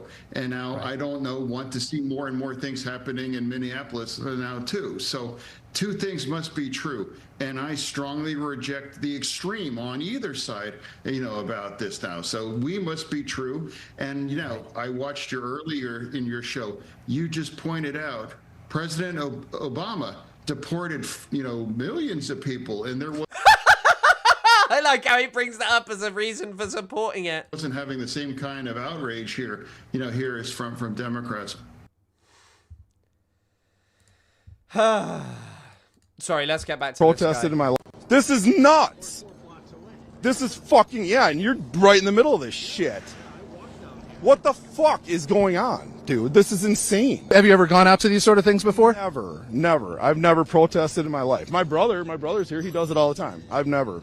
Like I said, I'm far enough away, but close enough, and I sit in my cushy house and look at shit and get mad, and they're just trying to fucking scare people, and, you know, but why shoot people? You know what really pisses me off is the fact that they detain people, cuff them, and then still beat the shit out of them. They tell you it's immigrants, only immigrants. It's fucking anybody. I like how that's the point that upsets him. It's fucking anybody. I have friends that got detained and all they were doing was fucking driving home from work. What the fuck? Sounds like you don't fit the definition of the, No, and I'm not fucking paid to be here like everybody fucking says. What the fuck is that? I gotta work in the goddamn morning, just like everybody else. I'm just here trying to stand up for community, dude. We're all human beings here. I don't give a shit who you are, where you came from, what color you are. It doesn't fucking matter. This is wrong. I did see Kyle King, or some of it, Kyle Kalinske on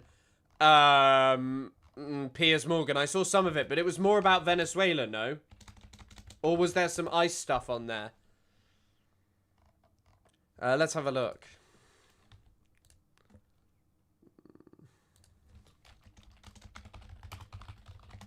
Let's have a look.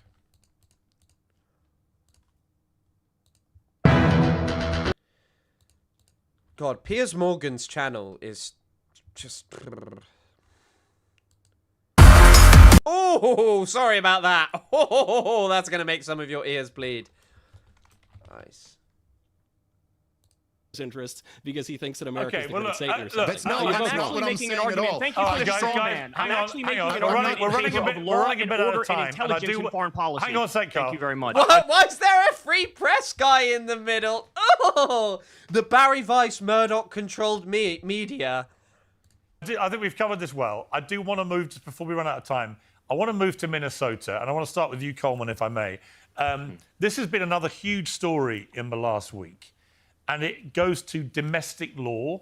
It's, I think, a complex story, again, that requires a nuanced view, and I'll lay mine out, Coleman, just for the record. I've watched this video a dozen times or more from every potential angle, and it is my belief that it is utterly ridiculous to categorize what this woman, Renee Good, was doing as domestic terrorism.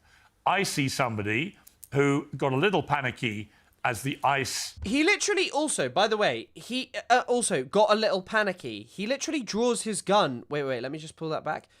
He draws... I see somebody who... He draws his gun before she's even started moving towards him. Who got a little panicky as the ICE guys... Yeah, Piers is such a fence-sitter, but he's also like a lover of Trump. ...towards her and decided to drive away, and that the ICE guy in front of her car, who coincidentally, a few months earlier, got dragged by a car for a sustained period of time... Barry Weiss is in this guy's ear. You must criticize the Palestinian people. Now! Do it! Injuries as a result, potentially affecting his judgment in a similar situation, I suspect will be a key part of this. He reacts in a equally panicky way and shoots her 3 times. And I don't see him as a cold-blooded murderer who did this deliberately as a way to murder somebody for the hell of it. Piers, they're white nationalists who get to go out on the street. He may himself not be a white nationalist, but I think he did do it for the hell of it and because he knew he would probably have impunity.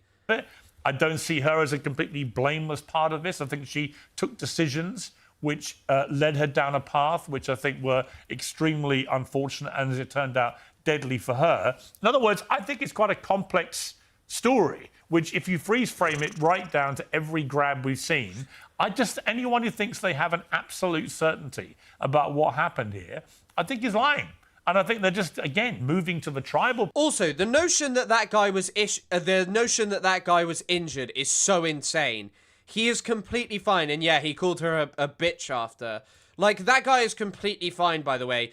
If he had really been injured, or even slightly thought that that was the way he would have gone, he would have lain down on the floor and been like, oh!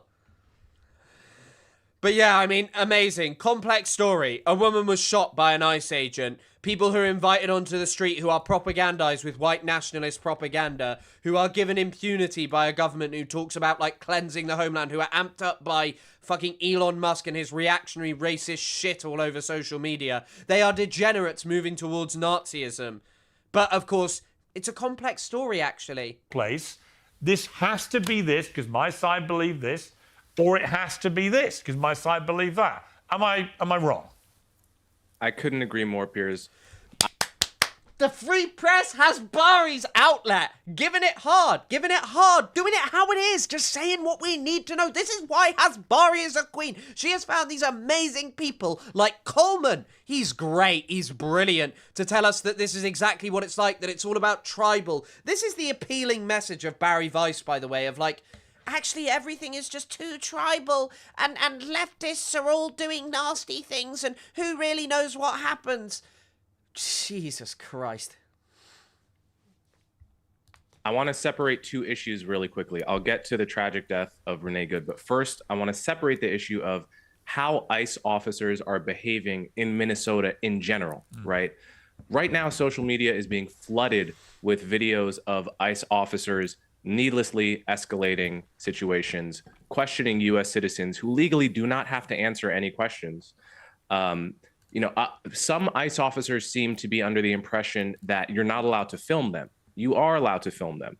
And even, the worst part of this is that the Trump administration, the Department of Homeland Security, seems to have indicated to ICE officers that filming them is the same as doxing them, which it's not, right? So there is obviously, I think there's probably tons of ICE officers not getting videoed that are doing their jobs responsibly, and it's a tough job and it's a dangerous job, and I respect that.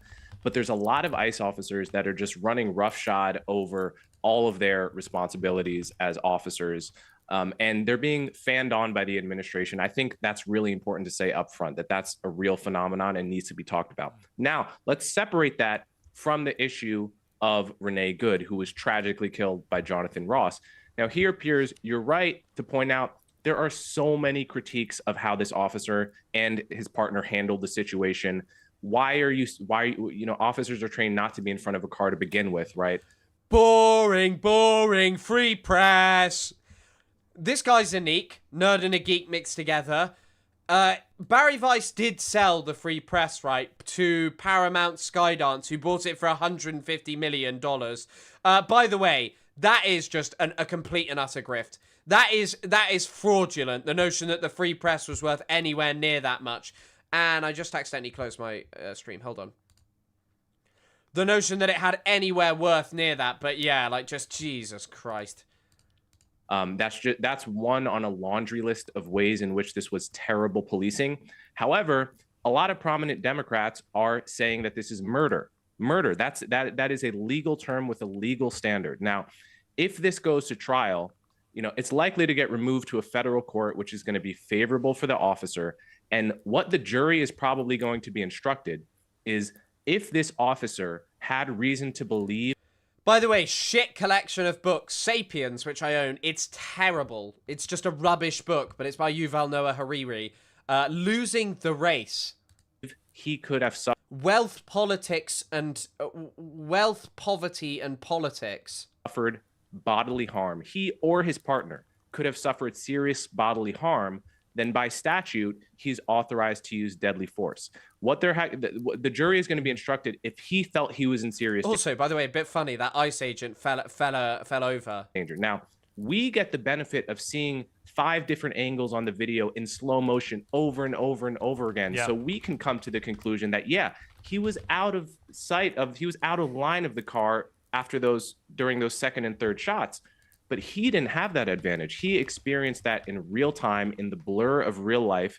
The whole interaction was less than 2 seconds, and he had one shot at it. Not only that, his partner had his hand through the window, which, as you said, is precisely the situation that had put him in the hospital 6 months prior. Yeah. It's going to be tough to convince a jury that he didn't have reason to believe he was in risk. Sorry, I'm just looking at this guy's. YouTube channel. Look at this. Niall Ferguson, the US should finish the job in Iran. Don't know who that is. Why Venezuela is nothing like Iraq. How Venezuela became a narco-terrorist state. Complete and utter rubbish. Complete and utter rubbish. Nick Fuentes knows exactly what he's doing. The hard truth about Trump prosecutions. Just rubbish. Just rubbish. The genetic origins of tribalism, race, and political ideology. Capitalist versus socialist on rent controls. Ben Shapiro on the most dangerous force. By the way, Ben Shapiro pulling in that few views is crazy. Wow. Holy shit. That is low views. He's pushing back on Candace, so yeah. How woke censors took over publishing. Right. Or his partner of serious bodily harm. I think from a legal perspective, I think you're probably right. And I think a jury may well end up making that determination based on the application of the law. But Kyle, I talked about both sides taking sort of... I don't know Niall Ferguson. ...of implacable incendiary positions. You compared ICE agents to Nazis, described the officer as an ICE thug who murdered a woman on camera by shooting her in the face. I mean, you're determining there that what we have watched with our own eyes... I think this has to be contextualized in the context of what Trump wants it to be and what their social media clearly show that it wants it to be. What the benefit of seeing all the videos is somebody making a deliberate calculation to murder that woman for no reason. I think he did. And Why would you do that? Study the video closely. Well, I'll explain it to you. So first of all, these guys are all roided up freaks. Let's point that out, that these are like Proud Boys and white nationalists. I like this little Coleman Hughes guy going, they're roided up Proud Boys freaks. And, the dregs of society who have now been given a gun and a badge. Well, that's a ridiculous generalization. And again, I don't think that helps. That's a ridiculous generalization. Yeah, Piers, go and allegedly hack people's phones, Piers. Why would Piers even defend ICE? What the fuck is his stake in this? Piers Morgan is like a Trump worshipper. He was tweeting about how Trump has done a brilliant job on ending wars. He really likes Trump. They're close personal friends. It does, let me finish but that talking, kind of and then you can talk. generalization You doesn't help your argument. It makes you sound equally deranged. No. I don't care about convincing you guys with your cult of fake nuance. I care about speaking to the American people who saw with their eyes God forbid we what's should have happening. nuance. Yeah, because it's fake nuance. That's the problem. You have J.D. Vance out there saying that this guy, it should have absolute immunity. Absolute immunity? So I don't agree. Yeah, once again, actually, that is a good point. Trying to draw nuance in a context where the most powerful people in America are defending this guy. Buddy, he should be able to Yeah, and they do. They all worship state violence. They cry in the context of any time anyone implements political violence when they are not a state. But the second the state implies it, it's nuanced. There's reason to justify it. Like, think about the context of October the 7th. There is no nuance over the discussion. It's like this insane guy who left that insane comment on my profile about Hamas didn't want to kill everyone they got their hands on. It's like, by virtue of looking at what Hamas did on October the 7th, taking hostages, it is very clear that they were not going to, or the goal of the operation was not to kill anyone that they could get their hands on. The goal was to take hostages to try and break the siege on Gaza and to use them as a political bargaining chip, and the hope that the Israeli public at large and the Israeli government would be shown that Palestinians had the ability to use force to force Israel to the negotiating table and force it to make changes. People who say that Hamas and the people who launched October the 7th were defined exclusively by a murderous desire to kill are absolute fools, and it shows a complete lack of understanding. And once again, I would recommend, if anyone is interested in this, the Thawra podcast, the final episode, Abdul Razak Takriti talks about this. Someone, by the way, who actually speaks Arabic, who engages with this. He says, even amongst Western leftists, there is a general failure to understand Hamas, that a lot of the talking points are tired, they are repeated, and they do not understand that Sinwar's logic revolved much more around his understanding of Israelis that came from prison, and that ultimately amounted much more to to the belief that power was the thing that would bring Israelis to the negotiating table. Nuance is not allowed in that context, but there must be nuance in the context of a state like Israel, of a moment at which a state like the United States carries out a murder where its government goes on over and over again that person is illegal, that they are completely behind ICE agents, that what they are allowed to do is just acceptable. It's a joke. Get off. This is fucking ridiculous. Absolute immunity. I don't agree. Nor do I think, Kyle, nor do I think that Renee Good was deliberately trying to run over this ICE officer. I just don't think that there's and any the guy was evidence trying to kill her. that she was trying to do that or to cause him Correct, bodily she harm. wasn't. I think it was quite clear from the wheel positioning that she was trying to drive away. And the guy was ignoring his training to stand in front of her, and he had a past incident which probably in the moment made him fear the same thing was going to happen. Piers, we have to have one if you factual watch correction closely, here. just one little bit. Coleman Hughes just has a teleprompter in front of him that just reads, demonize the Palestinians, demonize the Palestinians, now. I literally never even made we the just fucking need one little point I was correction trying to here. make at the Don't talk beginning. at the same time. And The you guys are wheels talking were over aimed me. at the cop when she accelerated. All right, Kyle, I'll come back to you. Kyle, I will come back to you. Let Michael just interject. I also love how long that he let boring Coleman Hughes speak. 1 point. This is really important because I feel sorry for the woman. It's very sad that she died. I'm not in any way happy that she died. She was in that position, one, because her lesbian partner said, drive, baby, drive. The lesbian partner then said... I like how Michael Knowles is bringing up the lesbian partner. Is Michael Knowles gay?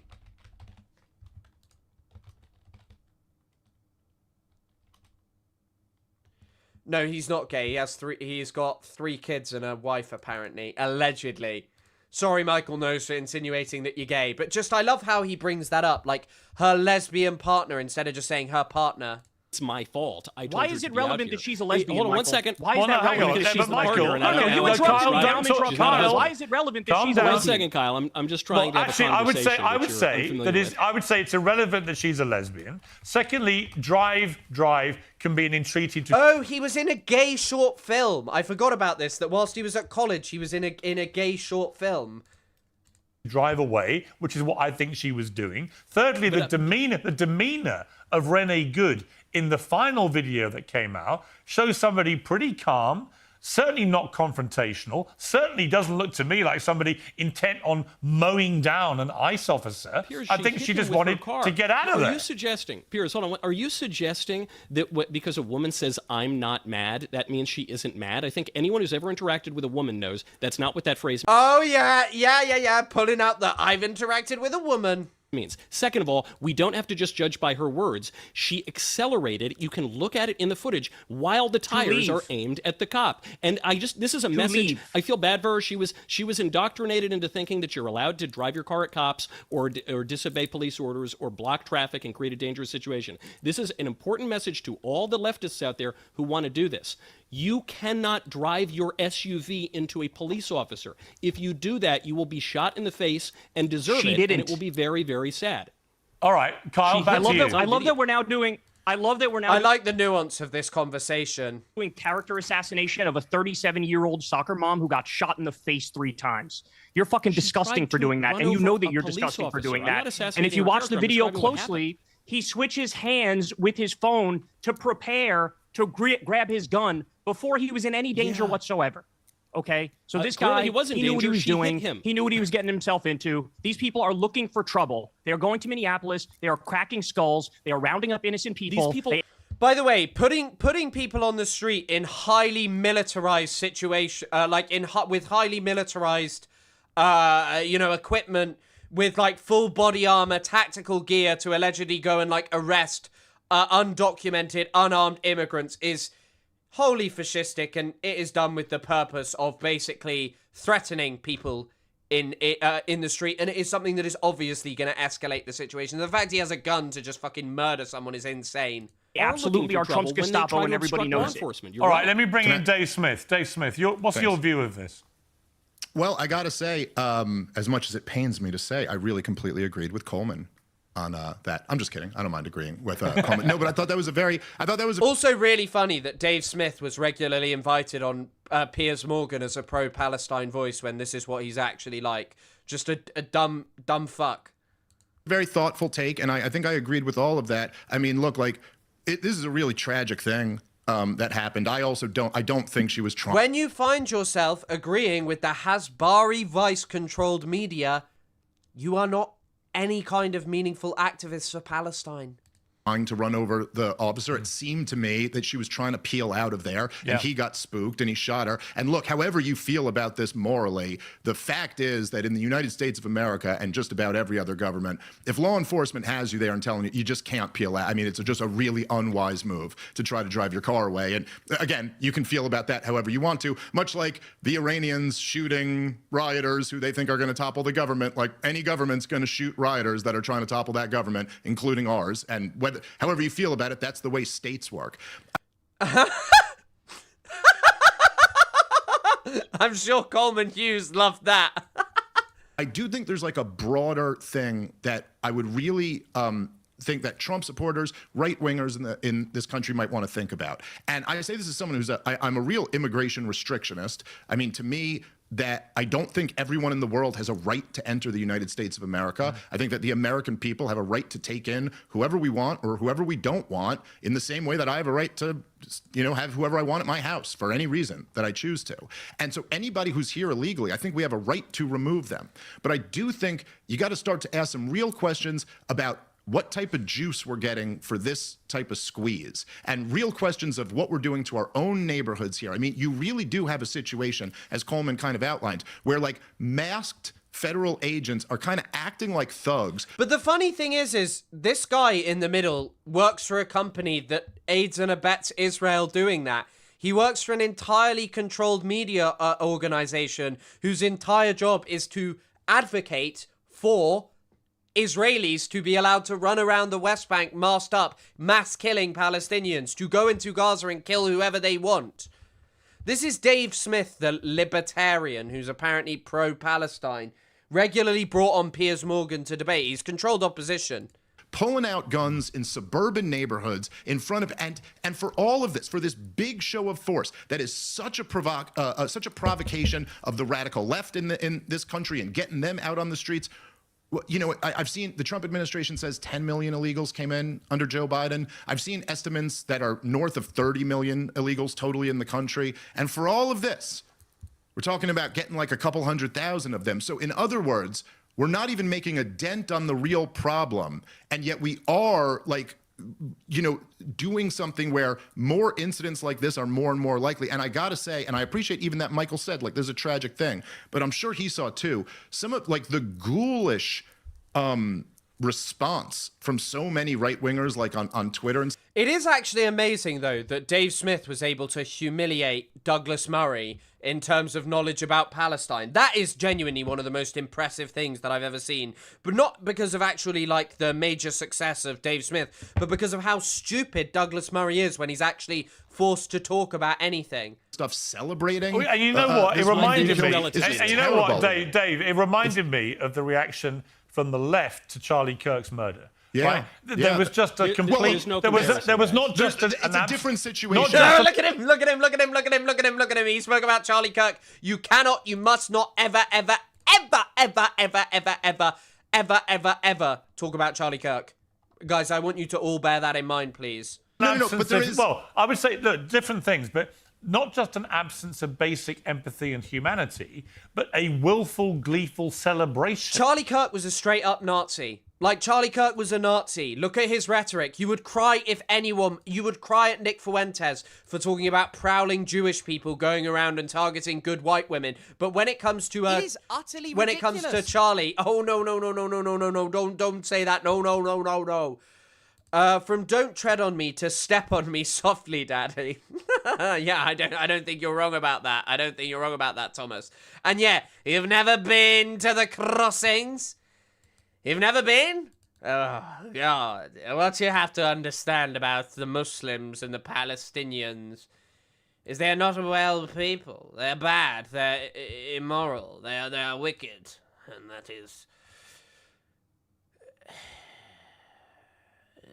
is their problem. Of somebody's death, right? And in both cases, I don't think either person deserved to die. Is just my gut feeling about it. So at the very least, even if you do think she brought the situation on herself, and I certainly don't think she was blameless in her decision-making leading up to what happened, to the confrontation, but even if you believe that, to then sort of gleefully celebrate, she had it coming, she deserved it, blah, blah, but she's a mother of a young kid, and she... Fundamental difference here is the President of America, the Vice President are all justifying it, and you're somehow equating the two situations. When we got like a worldwide crying fest over Charlie Kirk, you know, Ethan Klein, the paragon of leftism, the leader of the online centrist left was like, over Charlie Kirk. You know, it's not even 40 years old. So what have we become as a society when your first thought is not, this is a tragedy? Whatever you think of what happened here, it's a tragedy that she ends... I don't think you should reduce a political event to just, whatever you think about it, it's a tragedy. No. Talk about it for what it is. And debate over it. Don't just give ground to crap like this of just being like, it's a tragedy. Psst. That's dead, I think. And he hasn't been arrested yet. And Jonathan Ross hasn't been arrested yet. And stop and think about why that is. Coleman was right about that too. He's not going to jail. I mean, this is just... He's not. I'm sorry, and look, the legal system... There might not even be a trial, Dave. There might not even be a trial, bro. Well, look, but he didn't do anything wrong.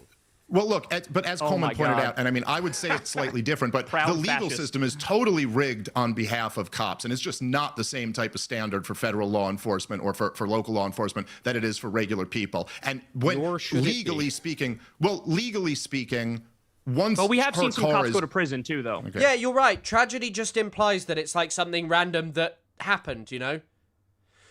This man hasn't had a colossal hand in shaping the reality of the place now. What have we become? As if the man hasn't had a... Which man? Piers Morgan? Yeah. But You know the difference. You know, there's a cult. There's a cult. Legally speaking, You know what there is, if there's though, a Dave? car Dave, coming but at Dave, a cop, there's getting also off. there is a cultural aspect to this, and I'm not going to. Oh yeah. I'm not going to go Yeah, back for into sure. all this again. But if this situation had happened in my country, I'm in London right now. If this had happened in central London, They'd be alive. It's almost unthinkable this kind of situation would happen because we just don't obviously have the gun culture. And I've always said the problem with the police shootings in America or law enforcement shootings is that this poor Coleman guy, he looks so bored. They have an understandable presumption, law enforcement, that pretty much everyone may be packing a gun. In countries like mine, where nobody really has a gun, the police don't have that presumption, so they don't shoot. Right? It's a kind of chicken and the egg thing. And, you know, it's as I learned when I took on this issue, Americans don't want to hear it from an English accent. You got rid of us with guns. Pierce, I get Pierce, it. I get your Next point, year is the but you know what? 250th Well, let me tell you anniversary, something. where you will all Maybe if celebrate you're- getting rid of us of guns. I get it. But I do think that what the rest of the world perceives as a trigger-happy gun country is actually because there are 400 million guns in circulation, 1 million new guns get sold every month. So the law enforcement always have a fear, a rational fear, actually, that everyone they stop in any kind of confrontation may have a gun. And that Hey, Pierce, simply if your doesn't exist in most other countries. Sorry? If your cops were worried that people might have a gun, maybe they wouldn't be showing up and arresting so many people for tweets and Well, I putting them in totally jail. agree. I totally agree. It was revealed yesterday 12,000 people have been arrested for social media posts. It's absolutely bloody What are those people posting on social media? ridiculous. But you know what? I'd rather that. These people, by the way, would be more than happy to see people arrested who tweeted like negative things about Charlie Kirk, who tweeted negative things about Israel. They'd be more than happy to see them arrested. They would love it. Whole world for hundreds of years with no borders / immigration / documentation, and even today with passport hierarchy.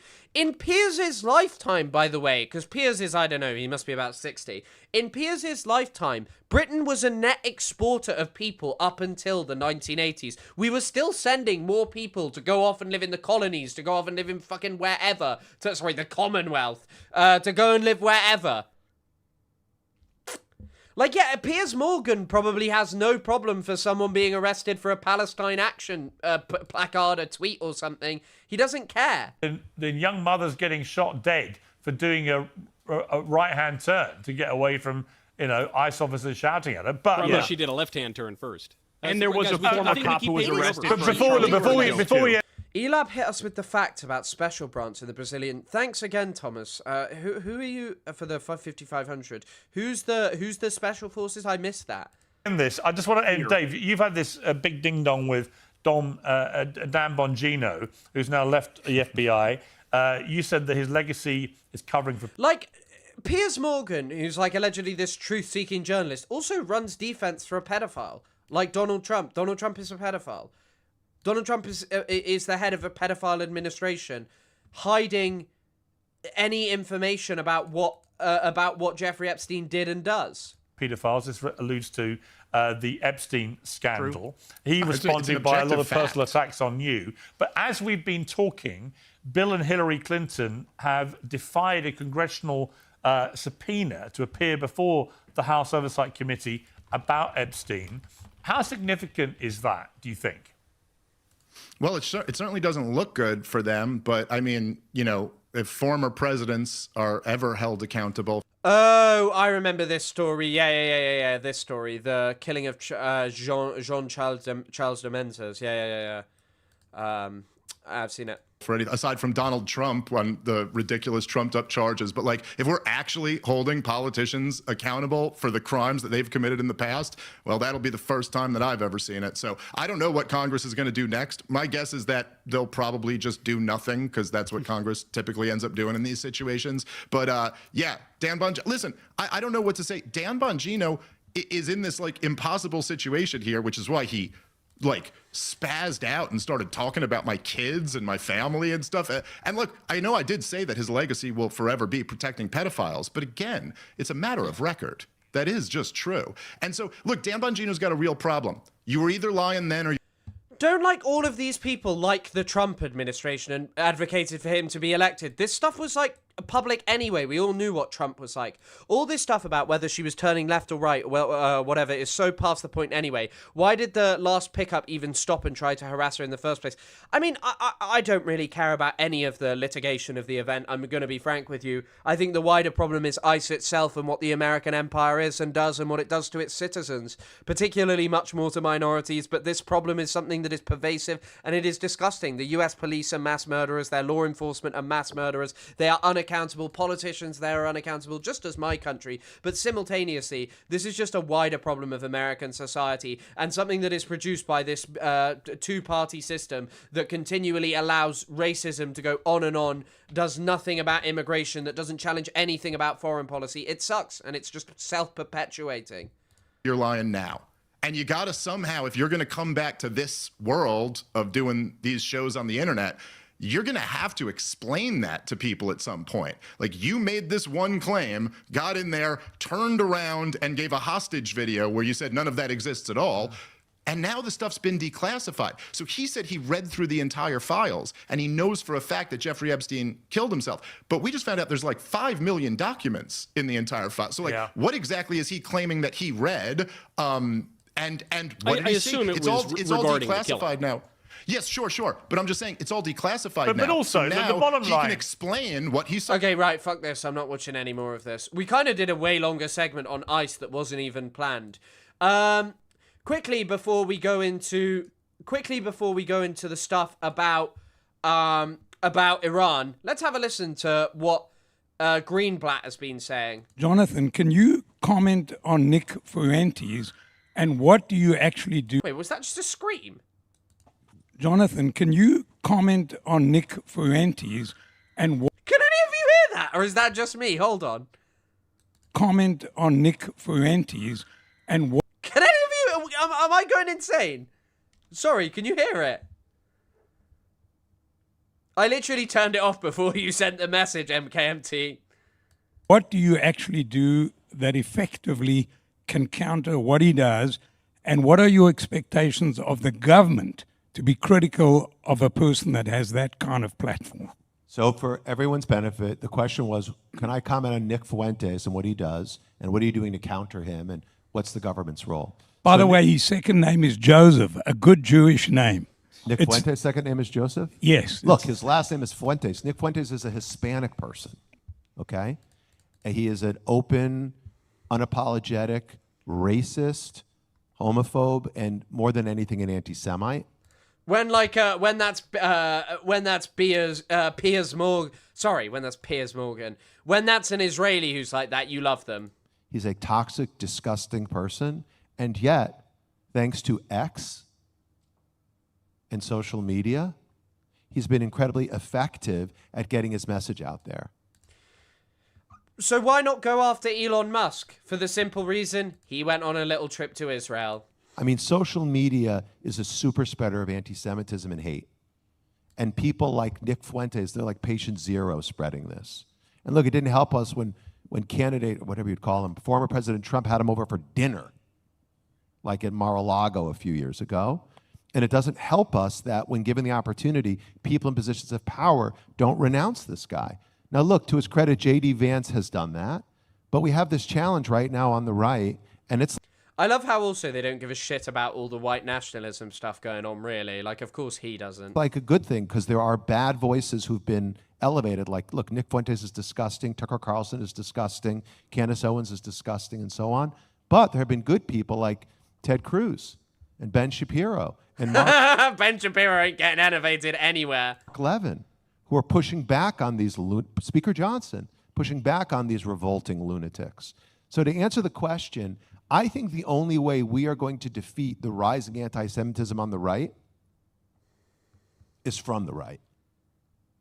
I think the only way we're going to defeat the rising anti-Zionism on the left is by people on the left. People on the left. Destiny, Ethan Klein, and Lonabox. They are going to defeat it. They are going to appeal to the revolutionary masses on the left.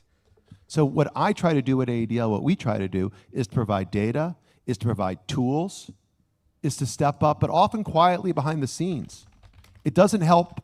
I don't think it helps the Jewish people, and it doesn't disarm them when I go after Nick Fuentes or Hassan Piker, a revolting person. You should call him Hamas Piker. He's here in L.A., and he's just a putrid, says horrible, slanderous things about Jews, about Zionists, about... Literally, the only thing he is upset, he is stronger. His upset is greater about Hassan Piker rather than Nick Fuentes. He is more upset about that than he is Nick Fuentes. Israel. And has a big platform. Yeah, so you might not know Hassan Piker, but if your kids are watching video games, you better believe they do. Because on Twitch and on Steam, he's everywhere, let alone on YouTube. Steam! I love this video. I love this video. I hate it when I log into Steam and I go on the community market and I'm trying to buy my Counter-Strike knife and it's just Hassan Piker everywhere. Once again, I think this was mentioned in the No Politic Here with podcast episode with Taylor Lorenz. We talked about like how a lot of these people have no idea what they're talking about. Jonathan Greenblatt is probably paid a huge salary. He's hugely influential. He's invited on talk shows and all of this stuff. He claims he knows what Hassan Piker is up to. He thinks Hassan is on Steam and plays video games regularly. Like, what is this? What is this? He doesn't play video games. But like, God, this guy doesn't know what Steam is and he's going to challenge anti-Semitism. YouTube and Insta. So anyways, long story short, we definitely are working a lot to try to get the platforms to kind of enforce their own terms of service so that we can pull down the most offensive hate speech or get them to do it. But I need people on the right to take down Tucker Carlson, so I'm trying to help Ted Cruz. I need people on the right to take down Nick Fuentes, so I'm trying to help people like Ben, and same thing on the left. I do just want to say, when I talked in the sermon about the nuance of every human being and how we're all children, I didn't mean Nick Fuentes. I just, Wow. Amazing. So number one.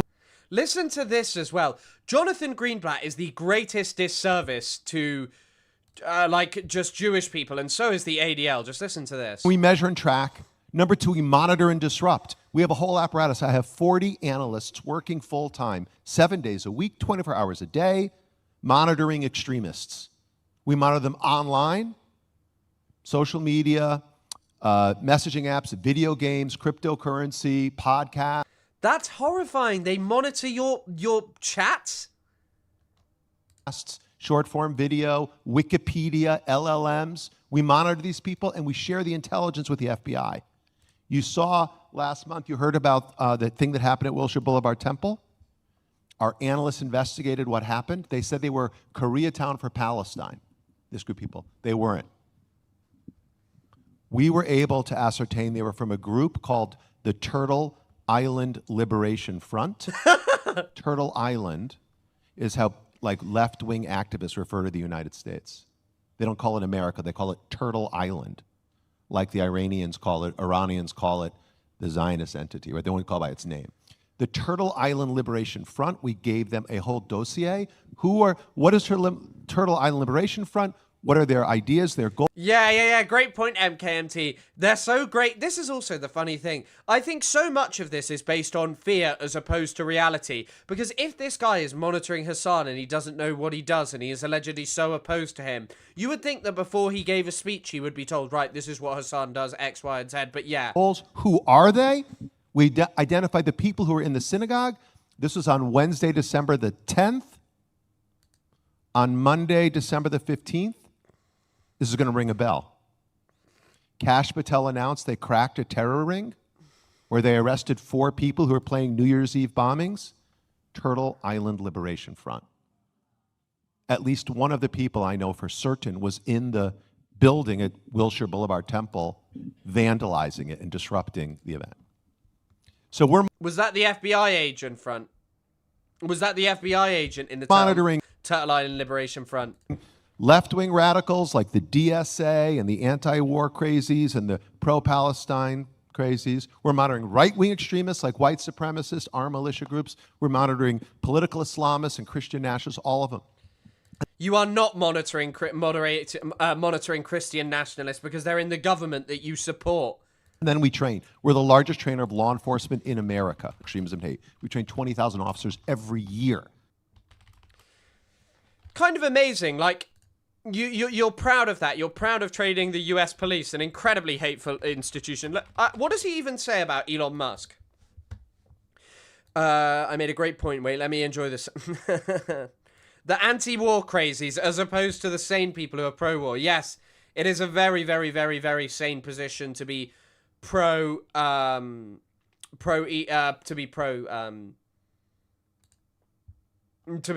That's the sane position.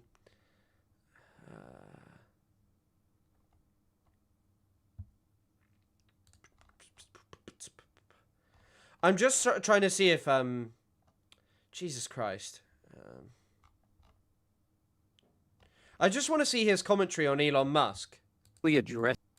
Okay, right. Here we go. Social media platforms effectively addressing the proliferation of anti-Semitism, or are they enabling it?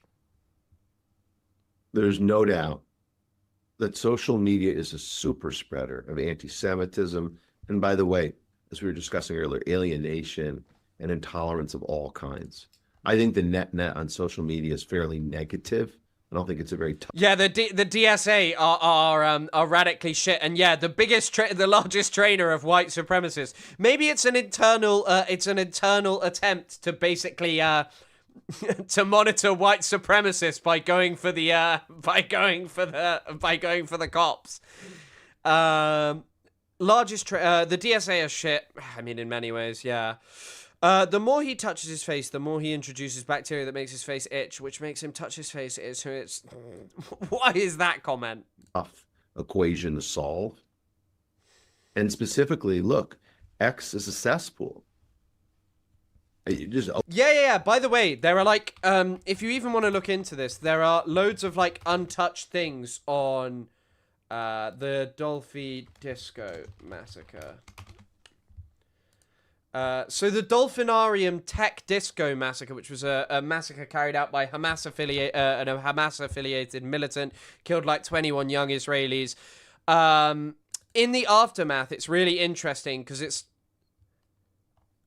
it kind of talks... It is utterly ridiculous. Sorry, I was waiting for that to come. The ADL has gotten sued multiple times for this. Backing up and supporting white supremacists. Bald guy touches his face when he lies. That's my comment. Wait, where is it? Okay, here we go. In Ramallah, dozens of Palestinians celebrated in the streets and fired in the air as a sign of celebration. The bomber, Syed Hotari, was praised as a martyr by his father. US President demanded that Yasser Arafat condemn the terrorist attack, which he did. The next day, Israeli Arabs barricaded themselves in the Hassan Bek Mosque opposite the Dolphinarium site and threw objects at the police. By the way, there was like a full-on attempted pogrom by Kahanis. This is like a key moment, and the reason I bring this up is because there was a key moment at which there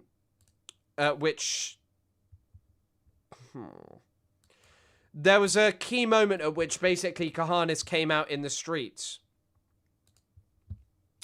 But thank you, Nox.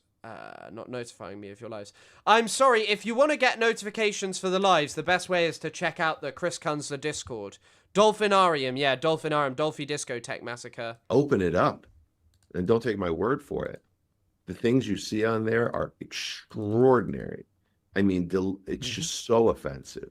Now look, X or Twitter was never good, but it certainly degraded dramatically in recent years. So I'm not surprised that Grok was pumping out this sort of filth, because if you will, X is the LLM that it's drawing from, right, to form its opinions. Now, the good news is that AI can be taught and it learns. I really love how so much more bile and hatred is directed towards Hassan Piker than it is Elon Musk, who is creating this cesspool. So they took down all the bad posts. It seems that they've adjusted and iterated to improve it. But boy, I mean, not surprised at all. Not enough is being done, not just by X, but by all the platforms. You know, there's been a lot of talk in recent months about the massive investments that OpenAI is making, that Meta is making, that Alphabet is making, and of course, XAI in their kind of systems, building massive data centers for the compute investing extraordinary amounts of money in recruiting talent. There was a report in, I think it was Axios last week at the New York Times or the Journal. Okay, boring, green black. Okay, guys, before I get into the Iran stuff, I really need to go pee, so I'm going to throw on the BRB screen and stick on some music. 1 second.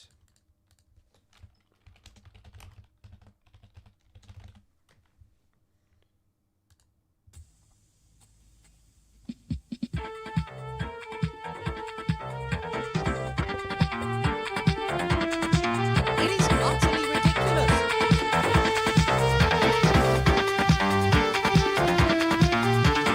أنا القدسي من البلدة القديمة، أنا من شوارع فلسطين الحبيبة، أنا القدسي من البلدة القديمة، أنا من شوارع فلسطين الحبيبة، أنا من القدسي، أنا من القدسي، أنا من القدسي، أنا من القدسي، أنا من القدسي من البلدة القديمة، أنا من شوارع فلسطين الحبيبة، أنا من القدسي من البلدة القديمة، أنا من شوارع فلسطين الحبيبة، أنا من القدسي، أنا من القدسي، أنا من القدسي، أنا من القدسي.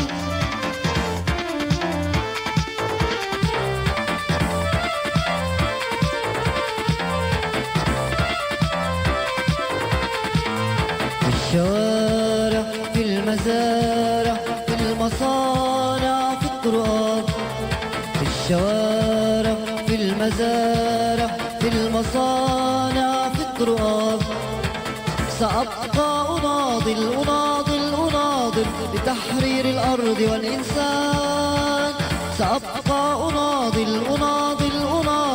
لتحرير الأرض والإنسان، أنا من القدس.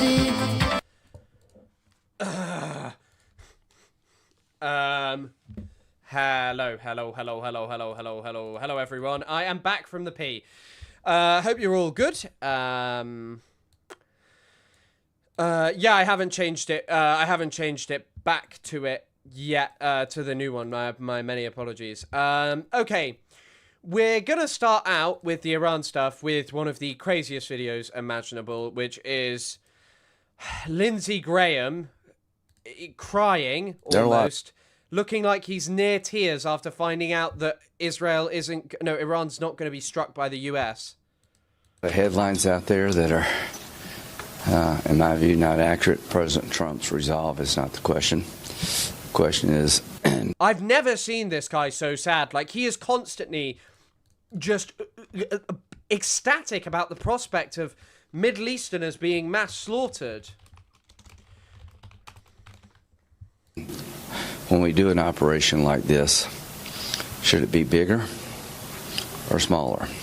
By the way, we're going to talk about this, but this actually might be something that's encouraging in the sense of Lindsey Graham has been upset by Trump before and frustrated by Iran policy in 2019 when Trump cancelled a plan to mass kill about like 20 Iranian security forces, I think, and yeah, he doesn't, and that was really, really upsetting to him. Oh, he's on the brink of tears because America's not going to strike Iran. That's why. Or allegedly America's not going to strike Iran. Last time they did that feint involving the B-2 bombers. This time maybe the feint will be just be this guy just pretending to cry on Fox. I'm in the camp of bigger. Time will tell. I'm hopeful and optimistic that the regime days are numbered. There are a lot. He actually does sound like that bit at the end. I hope that the regime days are numbered. I was promised amazing things with the Iranian boys on Grindr, and now Trump isn't going to bomb them. I promised them everything. I promised them to come here. Oh, God, it's a dark day for me. But this was him when he got to meet the Shah. He had a great time. The fucking Shah, Reza Pahlavi. Senator Lindsey Graham here with the Crown Prince of Iran. I have followed you, your passion, the way you articulate the hope of your people. By the way, this is just insane. Like the Shah stuff, oh my God. The Shah stuff, he's not the Shah. Reza Pahlavi, there's all this discourse about whether his wife is cheating on him as well. But this guy is so odious and horrifying. To all of our friends around the world, Here's his plan. under the yoke of the Islamic Republic, Iran is identified in your minds with terrorism, extremism, Afrat Garai. and poverty. The real Iran Ama Iran واقعی is a different Iran, Iran digar است. a beautiful, peace-loving, and flourishing Iran. It is the Iran that existed before the Islamic Republic, and it is the Iran that will rise again from its... By the way, this notion that Iran was like beautiful and flourishing before the Islamic Republic was there, no. Iran under the Shah, and a major cause of the revolution, was basically moving towards a period of difficulty. Their economy had been doing very well, but obviously when you're quite reliant on oil, all of a sudden it goes downwards when there's a boom. A bust after major booms. And for a lot of people, they did not experience like the same and brilliant development. ashes the day the Islamic Republic falls. So let me be clear about how a free Iran will act towards its neighbors and the world after the fall of this regime. In security and foreign policy, Iran's nuclear military program will end. Support for terrorist groups will cease immediately. Oh, so you're not going to go anywhere near Israel, right? Right? A free Iran will work with regional and global partners to confront terrorism, organized crime, drug trafficking, and extremist Islamism. Iran will act as a friend and a stabilizer. Well, it's quite funny because, first of all, I mentioned this in the new episode of No Politic Here, which should be up after this stream, by the way. His family are not real monarchs. His family, his grandfather was just given the position by the British. Like, they have no legacy, no history. They are literally just given the position by the British. His grandfather, Reza Khan, was told that he could just march into Tehran and he could take it. The British said, okay, you can do this, and he went in and he did that. His family don't have legitimacy, but his father, like him, was entirely disconnected from the people. He was entirely someone who hid away most of the time. Sorry, 1 second.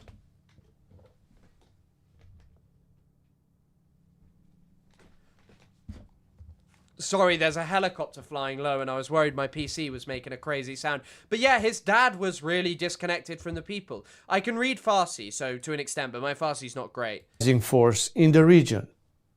And it will be a responsible partner in global security.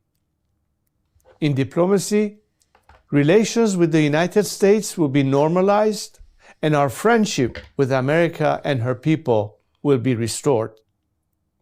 The state of Israel will be recognized immediately. It's also crazy because he says he wants a free and democratic Iran, right? What?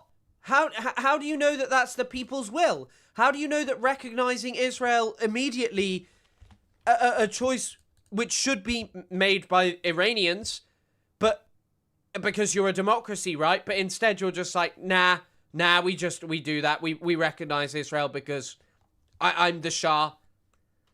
I'm Shah of Iran. I recognize Israel. We will pursue the expansion of the Abraham Accords into the Cyrus Accords, bringing together a free Iran. He is reading off a script. By the way, absolutely motionless. Like all of these people who are comparing this to 79, and I've seen some people say that Khomeini was not popular. Khomeini spent years in exile in Najaf, which is a shrine in... Najaf is like one of the key Shia shrines in Iraq, a city, and it's where Ashura goes towards, isn't it? Ashura. Wait. Ashura is the celebration. People make pilgrimage to there. Sorry. Ashura is the Shia celebration. Pilgrimage to Najaf. When's that? Pilgrimage to Najaf. Arba'in pilgrimage. Sorry. I apologize. My knowledge of Shia traditions is not as great as I would have hoped. But yeah, like he was there. He was building a situation in which he was building a revolutionary movement. He was building connections in the country. His propaganda was being disseminated across the country. Millions of people were watching it. Millions of people went to the streets to welcome him. The Shah does not have any motion. And yeah, Frankie, Korush, nah, Hitch Korush. His grandfather did a British-backed coup against the Qajars, which were a Turkic dynasty in steep decline. Mossadegh was actually distantly related to the Qajars. Yes, he was related to the Qajars. The Qajars are unpopular now. Mossadegh didn't he also use being a Qajar?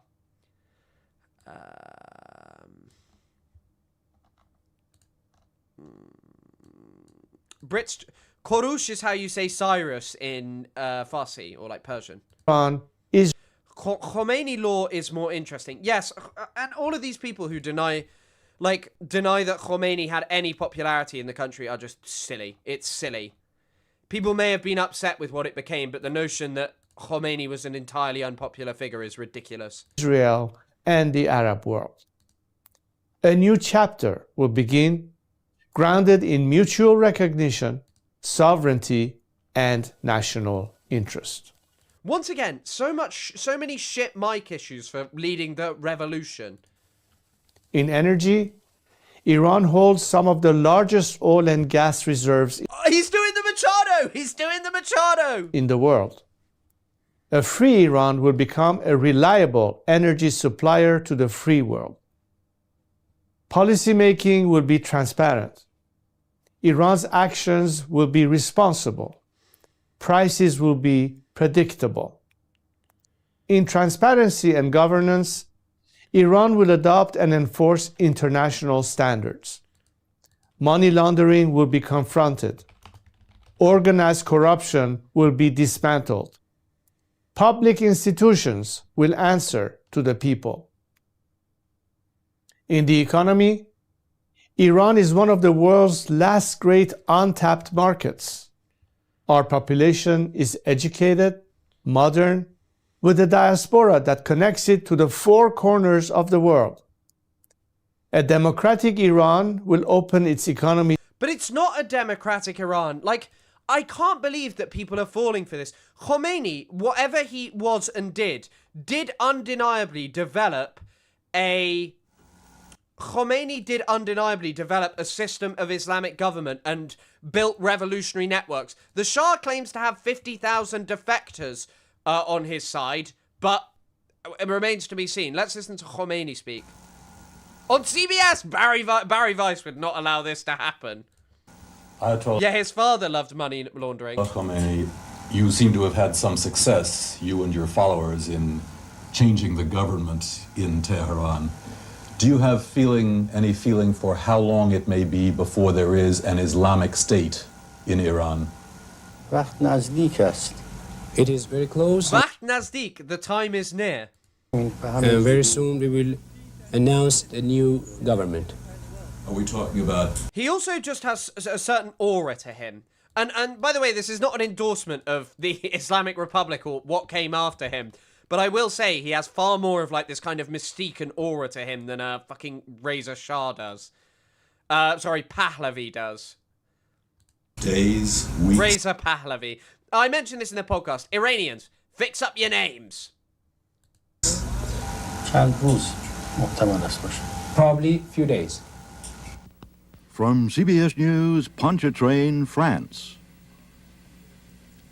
A spontaneous and unrehearsed news interview on Face the Nation with Ayatollah Khomeini, Iranian religious leader, and I feel like CBS his remarks will be translated by his associate. I feel like CBS is going to make me take this out as well. Oh, that's annoying.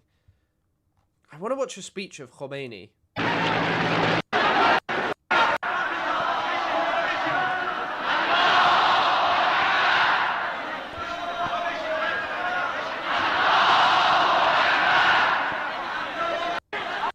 هستند عرض می‌کنند استاده اصلیت عرض می‌کنند و در قانون‌ها شریک هستند. من به پدرهای جوان داده من به اونها. There's not really much of him speaking that I'm actually going to be able to watch. Oh wait, here we go. Tonight, the man who could overthrow the Shah of Iran. شما دستور میدید که طرفدارانتون بجنگن، واقعا اسلحه بردارن و بجنگن؟ ما حتی امکان میل داریم که با مسالمت تمام بشد و با همین ترتیبی که الان ملت ایران مشغول هستند که مهمش اعتصابات و تظاهرات و ماه محرم هم زیادتر خواهد شد. ولی اگر چنانچه به نتیجه نرسید ممکن است که تجدید نظر بکنیم. Anytime the Shah, this guy is the Shah. I need to stop calling him the Shah. To clarify, he is not the Shah of Iran. Let's watch an interview where he doesn't have his script. About undeniable truths currently in Iran. It's also an undeniable truth that when your father ran the country, there were executions, there was torture, there was secret police. What would you say to Iranians today who are concerned that under your leadership, they would be swapping one dictator for another? First of all, I let historians write history. I'm here to make history, He is sourceless. to write it. Second, you hear the Iranian people standing behind me and calling my name. This doesn't occur incidentally. This guy is propped up by Israel. He is propped up by Israel. This is an online disinfluence campaign. I don't doubt that there are some Iranians who like him, but simultaneously, this guy is propped up by Israel. They have known my track record. They know my unwavering commitment to democracy and human rights. This has been my position the day I started and remains my position to this day. They know they can trust me because they've never seen me waver from this. And ultimately, what I'm trying to make sure is the final element that will prove to the Iranians that are in full control of their own destiny, is to turn power back to them, a power that has been taken away from them by this regime. His father took away power from them. He ran a one-party system. He ran this one-party system called the Rastakhiz Party. And in Rastakhiz, you had to be a member if you were an adult male. If you weren't, you were subject to being expelled and being treated as a two-day communist. His father took away democracy. Which we are fighting today. And his grandfather before him. That's my commitment, and they can trust me on that. Wow. Pahlavi, Mr. Shah. How beautiful. It's really interesting that he likes democracy, but they're going to recognize Israel instantaneously. Reza Pahlavi. He's got a YouTube channel. I think I got more subscribers. No, I don't have more subscribers than the Shah of Iran. Deniable. The Middle East infrastructure is to from GB News in London collapse. Hopefully, by more transition. Now, that you say planning critical moments that are game changers, not just for us Iranians, but for the whole world. This is what we need from you, so help us. Reuters. Microphone over here, please. Thank you. Humaira Pamuk from Reuters. In an interview a couple of days ago, President Trump actually expressed some doubts about your support inside Iran. How are you planning to win him over, convince him that you do have the support that you say you do? Also, you're talking about thousands of potential defectors, but the IRGC and other forces have hundreds of thousands. So how are you going to assert your control over this establishment? Where is this indication of major defection? This is, by the way, what Israel tried to do, and it didn't work. Israel's invasion did not work. Insane. And are you anytime soon going to... Israel, when Israel bombed, they literally, if any of you remember, there were phone calls published between... Oh, sorry, excuse me. There were phone calls published between, like, people in the Iranian government, like military figures and such, and also in the context of, oh, for goodness sake, Oh, sorry, there were these phone calls published where they're like, we're going to kill you if you don't defect, and no one defected. Meet with President Trump. Are you making an active effort? Thank you. President Trump has said that it's up to the Iranian people to decide, and I totally agree. I've always said it's for the Iranian people to decide. And I think the Iranian people have already demonstrated in great numbers who it is that they want them to lead to this transition. So I'm confident. He doesn't have any legitimate claim. He has no legitimate claim to anything. His father had no connection to the people of Iran generally. There was like an elite class who liked him, but that was about it. That I have the support of my compatriot, and it's for the international leaders to assess the fact on the grounds and see who is capable of doing. He's a really incompetent speaker.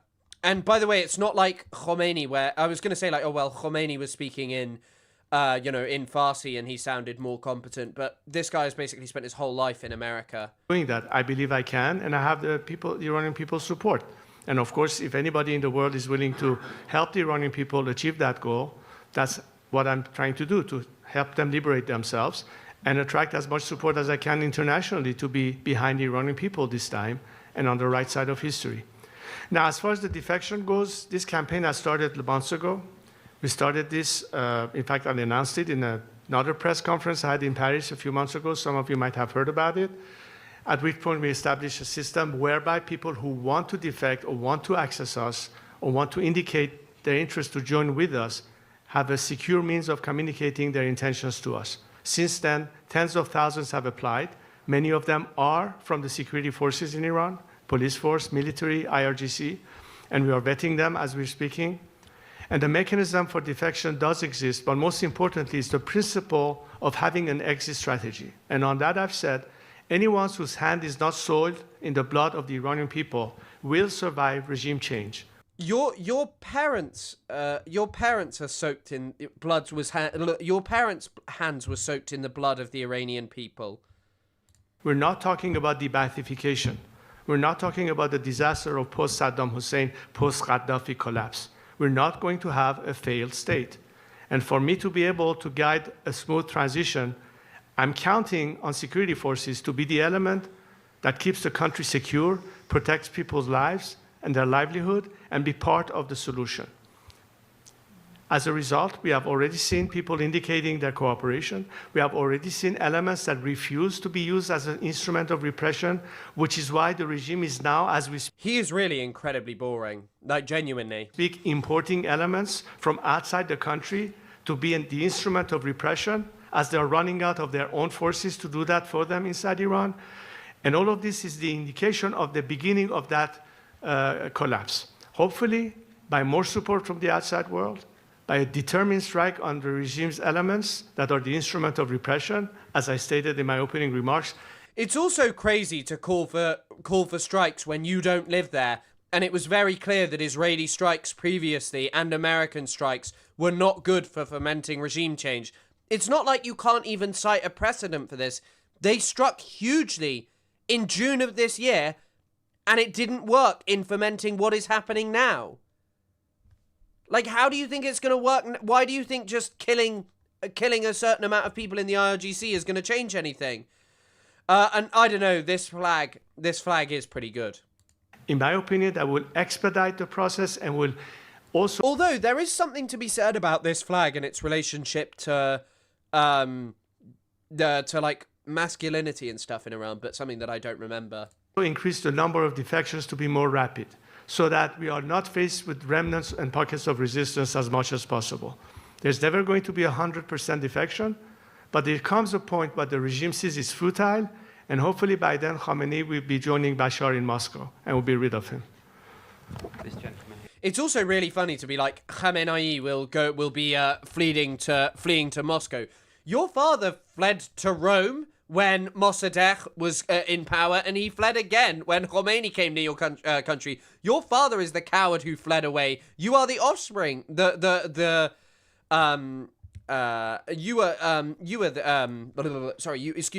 the coward.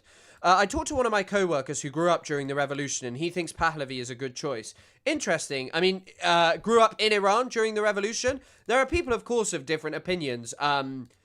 and who feel like who feel different ways. But ultimately, I don't think he has the legitimacy, and I don't think, especially, by the way, separatist movements have very, very, very negative opinions of the monarchy.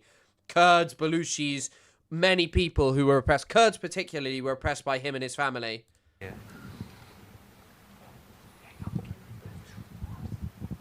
Well, not him. He was like a little kid. So, good morning. Thank you. Ben Leo from GB News in London. Of course, GB News is there. In London, sir, in England, we have Iranian sleeper cells on their way to the Israeli embassy, accused of trying to blow up the embassy. We have a former Iranian government minister living in North London, living in a council house, actually, who supported the fatwa on Salman Rushdie, praised Soleimani, so on and so on. Why is it in Britain's interests, and indeed the West, for this Islamic regime to fall, please? Look, I'm sorry, could you repeat? I want to make sure I understood your question. Could you repeat it, please? The end part? We have lots of Iranian sleeper cells and activity in London. Right. 3 people were arrested trying to blow up the Israeli embassy. Some months ago, there's a former government... Son of a coward's son. No. His grandfather was certainly not a coward. His grandfather was a very brutal authoritarian monarch who stood at 6'4". Minister living in North London. Yeah, I mean, you will also meet, like, I've met quite a lot of diaspora Iranians who really, as I've said, really hate the Islamic Republic, but also simultaneously think that the Shah is illegitimate and think that he has no right to go anywhere near the country. Who supported Soleimani, backs the fatwa on Rushdie. We have lots of Iranian activity in the UK connected with the regime here in Iran, sorry. Why is it in Britain's interests and the West's for this regime to fall? Right. Well, I'm glad you asked the question because, in fact, one of the topics that I raised in some discussions I had the last time I was in London with former prime ministers was exactly to explain to them the mapping of every instrument that the regime is using under Khamenei's direct supervision through so-called centers through which they antagonize British citizens and, of course, many of those sleeper cells that you indicated. It doesn't stop in England, by the way. They are in America as well. So we're trying to explain to various governments the whole methodology that the regime is using. Reza Khan gets a pass because it was a different time.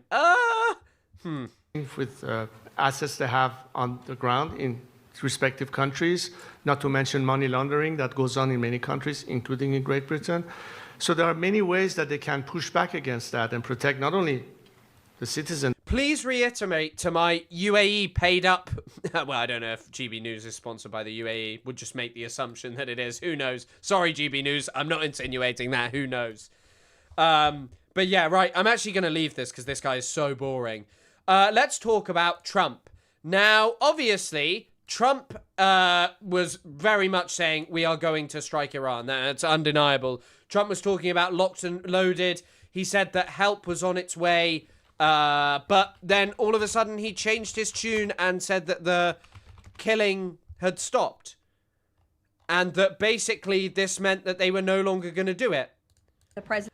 This comes from... Oh, fuck, I can't watch AFP. Actually, I can watch this. I'm going to watch this. This is Caroline Levitt. It received a message as he revealed to all of you and the whole world yesterday that the killing and the executions will stop.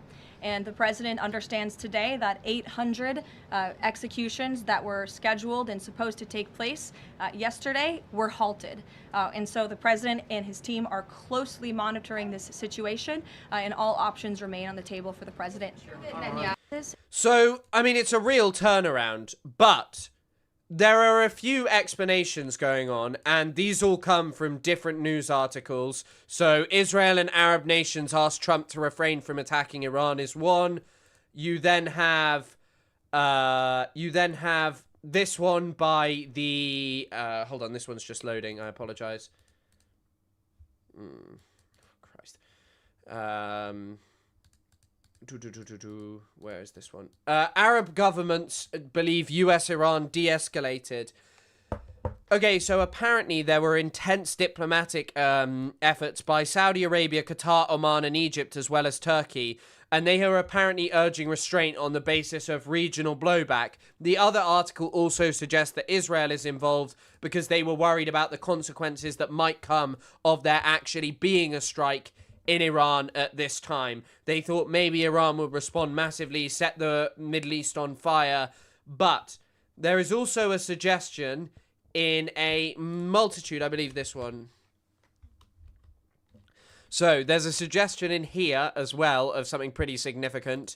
The USS Abraham Lincoln carrier group is heading to the region, according to a diplomat and satellite analysis by Ollie Ballinger, a geocomputation lecturer at University College London, UCL. So maybe this is just a diversion tactic. And the other major point to note on this is that, once again, they did this before.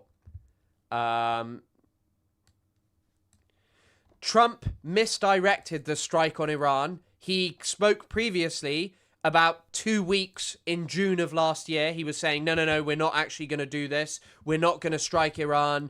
We're not interested in doing it. And he did the whole diversion strategy, if you remember. I think they flew off to, they built their own deception into the attack plan. A second group of B-2 bombers that would leave Missouri and head west over the Pacific Ocean.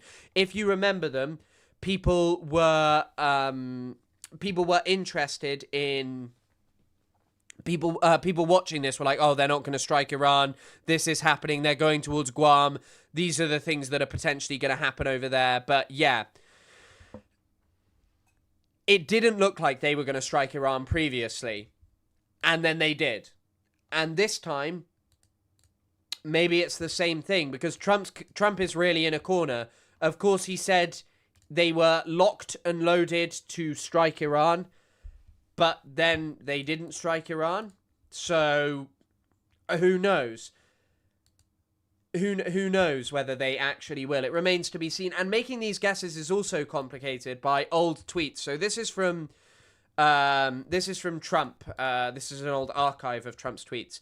Death to America. I terminated the deal, which was not even ratified by Congress, and imposed strong sanctions. They are a much weakened nation than at the weakened nation today than at the beginnings of my presidency, when they were causing major problems throughout the Middle East. Now they are bust. On Monday, they shot down an unmanned drone flying in international waters. We were cocked and loaded to retaliate last night on 3 different sites. When I asked how many will die, 150 people, sir, was the answer from a general. 10 minutes before the strike, I stopped it, proportionate to shooting down an unmanned drone. I am in no hurry.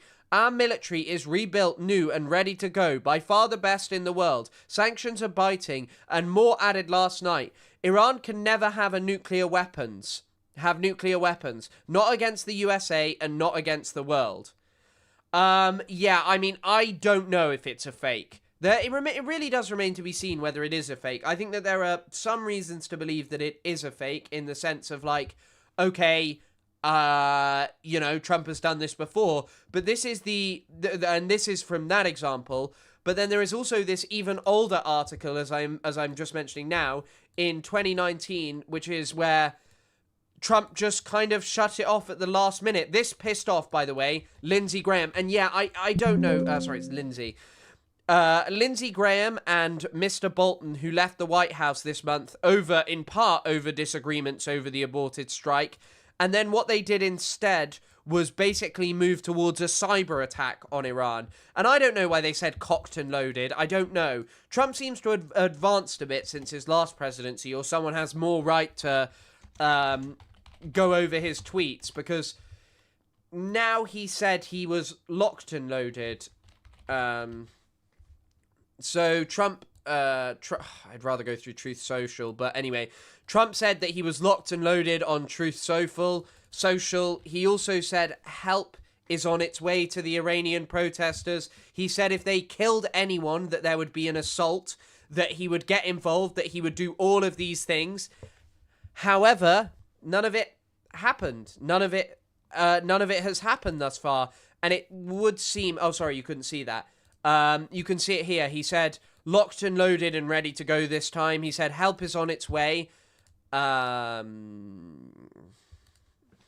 Trump talks about Iran. Let's have a listen to this. To President Trump, he's taking questions from reporters. Let's listen in. And that includes for Europe. And I spoke with, as you know, know anything about that. And Bobby, do you know anything about that? What was the question? By the way, this was a really odd press conference, which I was going to talk about, but now I haven't got the time. Reported that frozen funds were released to Planned Parenthood. No, he said cocked and loaded. I don't know why. President, It's very important for that. So Iran is ready and Israel and Saudi Arabia are not ready. I mean, Saudi Arabia just doesn't want to strike, and also I don't think Saudi Arabia can ever get ready.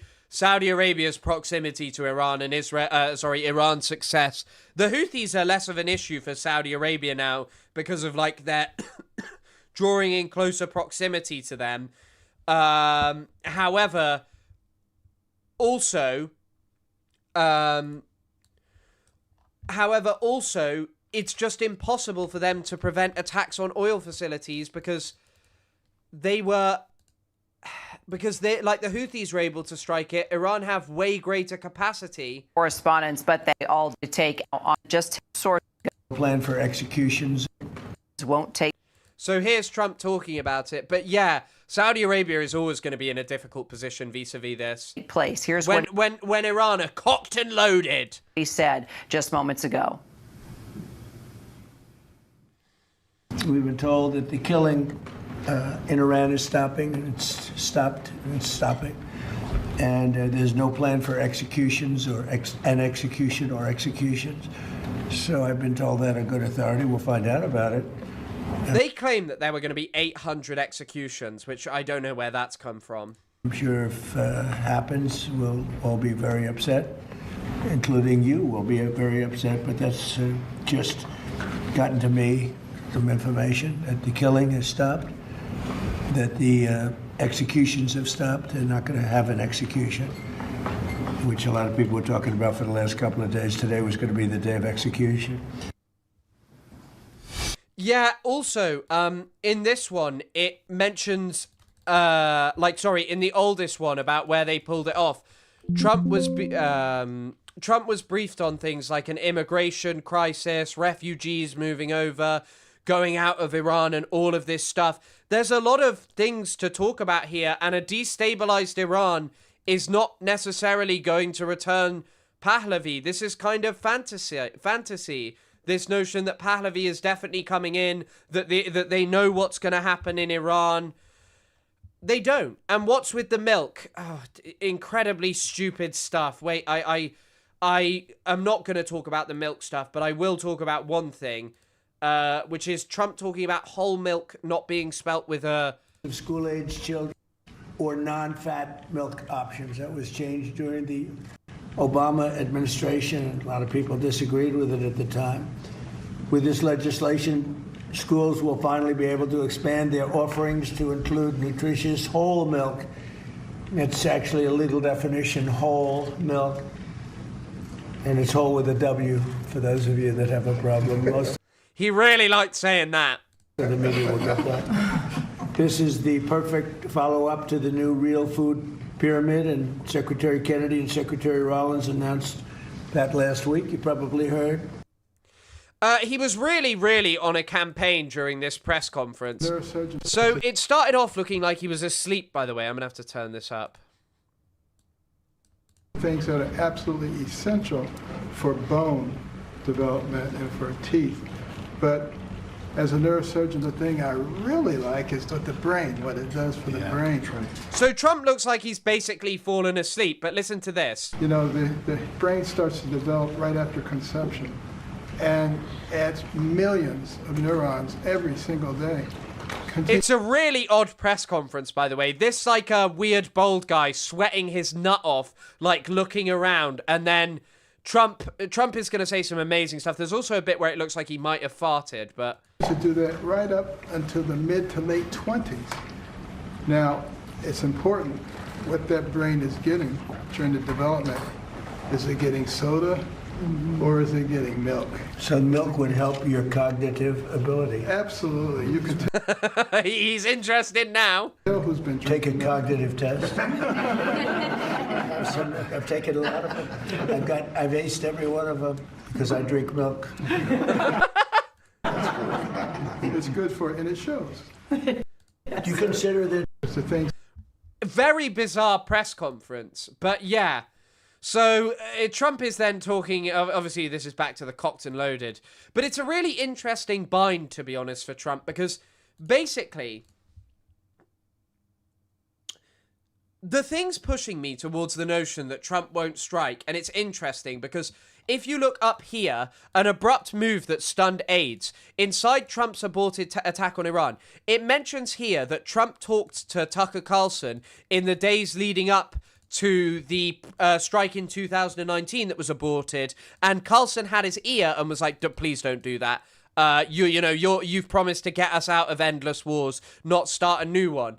The problem with this is a lot of experts are saying, yeah, even if you kill Khamenei, or capture him in the same way you did with Maduro, Venezuela is very much not Iran, and a lot of the fantasists vying for a strike are vying for the balkanization of the country, which for Israel, obviously majorly beneficial, and probably, by the way, indicative of why this notion of pretending everything pertains to Israeli interests or what the Israeli government wants is not kind of perfect analysis, because Israel categorically does want the balkanization of Iran. It wants separatist movements to take over. It wants the country to be split so nothing can rise up that can ever challenge it or challenge the regional balance of power. Whereas I'm sure that Trump wouldn't mind a military authoritarian strongman there who may normalize relations with Israel, but maintains a similar threat to this. A good example is Giuliani, right? For Trump, for Turkey, for many other countries, Giuliani is pretty good. He's asserting control over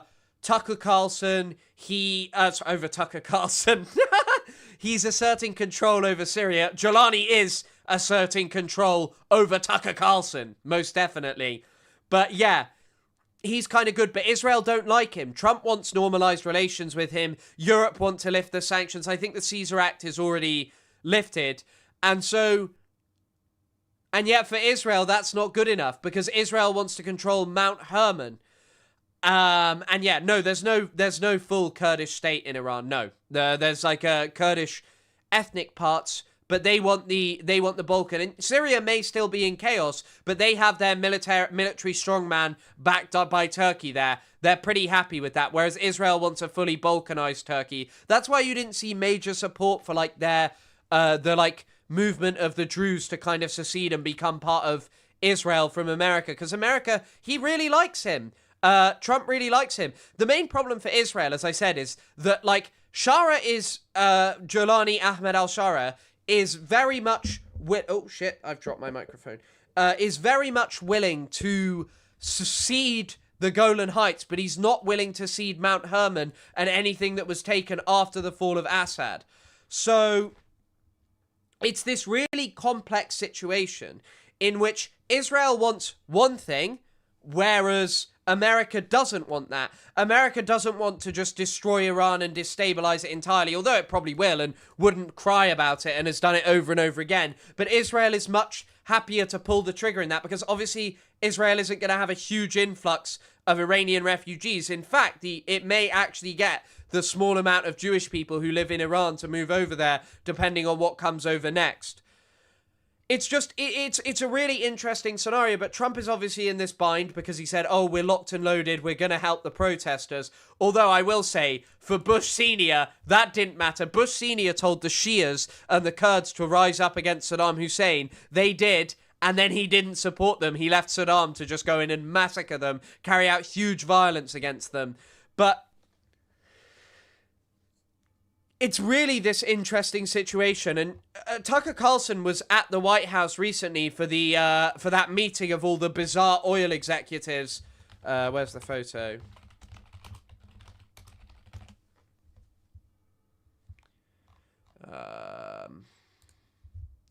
Here you go. Here's Tucker Carlson at the White House just a few days ago with the meeting of all the oil execs with some kind of big bag. And no doubt he has their ear, and he's like, don't strike Iran, it's going to be unpopular. Trump has to worry about his popularity, and, you know, Operation Midnight Hammer was pretty successful-ish in terms of as a spectacle, in terms of the surprise element and all of this stuff, like getting in there and, you know, taking taking out the Iranian nuclear program, although actually it seems that it wasn't fully successful, and the reality of it was quite different to what he had been claiming to do with the enriched uranium that still may exist. But yeah, the kind of stuff about like this notion of, oh, they're going to destroy Iran, they're going to go in and bomb Iran. They don't know what's going to happen. They don't know whether it'll even be slightly beneficial towards them. You know? They really don't know. And so Trump is in this bind, but I also don't know whether he might actually strike Iran because, as I say, he's put himself in this position and he doesn't like being called out for chickening out. And he's clearly lost the support of Lindsey Graham, who, by the way, the first thing that Lindsey Graham did as well was just fly over to fucking... he got called out by Marjorie Taylor Greene. I'll read this. I am traveling to Israel to meet the Prime Minister Benjamin Netanyahu and his team at this crucial moment in the history of the Middle East. I also need to check how my grinder's doing over there. The goal is to build on the historic opportunities created by President Trump's unprecedented leadership to stand up to evil and to support the people who are sacrificing for freedom and my grinder account. The Trump-Netanyahu alliance has thus far been one of the strongest partnerships in the history of the U.S.-Israel, sorry, I apologize, I said Israel earlier, relationship, and I am hopeful it will pay dividends in the near future for my Grindr account. We live in a time of great consequence with the Middle East on the verge of previously unimaginable change. Standing together and following through on our commitments only makes us stronger. Yeah, he is very obviously quite pissed about Trump failing to strike. Just from this final line here, the Middle East on the verge of unimaginable change, standing together and following through on our commitments only makes us stronger. This was a lot of the argument made against this by people like Graham. They were like, oh, the problem is that Iran will get stronger if we chicken out. They'll be bolder. They'll be unstoppable. They'll be more powerful. And maybe they will. Maybe they will be bolder. But at the same time, obviously what has been enacted is the sanctions, more sanctions from the West, tariffs from Trump, including to secondary trading partners with, Iran,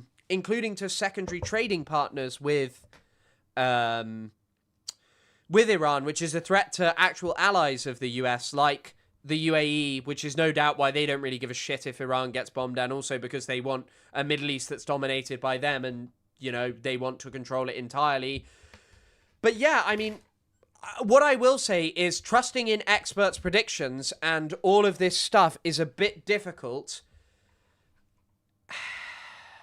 It is a bit difficult in the sense of basically, what have I just said? What have I just said? I really want to go back and find out what I actually just was saying. Will say is trusting in experts' predictions. Trusting in experts' predictions is difficult in the sense of not really any Syria experts were predicting the fall of Assad, and then all of a sudden it happened. No one was predicting protests of this size in Iran and this intensity, and then they happened. And so it really remains to be seen. In the same way that all of the Israeli experts who are dedicated to Iran thought that their previous lobbying for the Shah and all of this stuff would lead to a revolution there. Western media is now seemingly very interested in this, and they keep on humoring over and over again the notion that basically, Iran is... They keep on humoring this notion that Pahlavi is really popular, that he's going to be able to just instantaneously go over there and control the country, which the guy's a scaredy cat. He's not willing to lay down his life for this politics. And so will he go over? I don't think so. He's someone who's lived a very cush lifestyle in America his entire life, in opulence, and going over to Iran with the threat of being assassinated and all of this stuff, who knows? The protests weren't that big, maybe 10,000 people in total. Bro, I think that might be copium. I think the protests were pretty big in terms of the amount of people attending them. I think that most people have kind of confronted that and have noted that there were pretty large protests in Iran, and seemingly ones that were quite militant protesters. But, like, also, once again, yeah, I think all the fantasies about democracy are particularly bizarre, and I don't think that's because Iranians are incapable of democracy because of their history. In fact, Iranians have shown a capability and a proclivity towards democracy, yet I think that the main problem is that the Shah is clearly undemocratic. The Shah, Pahlavi, he's not the fucking Shah. Once again, sorry, I apologize. He is not the Shah of Iran. These are the excerpts from his... these are the things. By the way, they're harping on these new narratives. The truth is now undeniable. The so-called Islamic Republic is not the government of Iran. I mean, they are. It is a hostile occupying force that's hijacked our homeland. It is by no means hostile. It is by no means an occupying force, by the way. This foreign occupation wearing clerical robes, just as Saddam Hussein drowned the marshes in blood and Bashar al-Assad turned barrel bombs on his own children, Ali Khamenei and his thugs have committed mass crimes against the Iranian people and against all of humanity. This is like a Twitter revolution, by the way. This is propped up by Twitter and all of this stuff. This is propped up by people like Elon Musk, who have been signal boosting this. I don't doubt that there are real revolutionary sentiments in Iran and distaste and disdain for the Iranian government. However, the notion that they're all in love with the Shah is farcical. More than 12,000 Iranians were massacred in 48 hours. One murder every 14 seconds. By the way, don't believe that's true. Barry Weiss-controlled media is giving you that kind of information. Khamenei's killers even hunted the wounded protesters in hospitals and executed them in cold blood. The people have not retreated. Their determination, you have Twitter Blue, you can correct this. Their determination has made one thing unmistakably clear. They are not merely rejecting this regime, they are demanding a credible new path forward. They have called me to lead. The bond between me and the Iranian people is not new. It's been with me since birth. It cannot be broken. Even in exile, I pledged my life to the service of the Iranian nation. I will return to Iran. Okay, first of all, once again, his father and him have no connection with the Iranian nation. It is absolutely categorically untrue. His father may have been from Iran. He may have lived most of his life in Iran, apart from his fleeing. But his father was terrified of the people. You know, also, the people around the Shah, his father, hid information from him. They didn't... Mohammad Reza Pahlavi was, denied information on the basis of the fact of, they worried that if you gave him bad news, he would basically go mental. He was really paranoid. He was really unusual. He was not someone who in any capacity was connected with his people, and his son claiming otherwise is categorically untrue, you know? And so I think that, a lot of this stuff to do with Pahlavi, I don't see much seriousness in it. I think it's a bit of a joke. But maybe I will be proven wrong entirely, and soon he will be the God King, the Shah, the King of Kings, as his father declared himself, of Iran. He will lead it forever. He will bring beautiful democracy there, but I find it hard to believe. And the American back off, maybe it is to allow American assets to come to the region to shore up the Israeli missile defense system. But also, can they really pull off Venezuela now? Do they think that nothing might come out of Venezuela? Do they really think that Dulce Rodriguez is entirely going to be the puppet that they want? It's really like an interesting situation, and it kind of shows you the decline of American power. The fact that America may have just pulled off a strike because they don't have enough military assets there, because they've then sent them over to Venezuela, but they're also like this global unbeatable superpower. But, you know, it's really hard. It's really, really hard.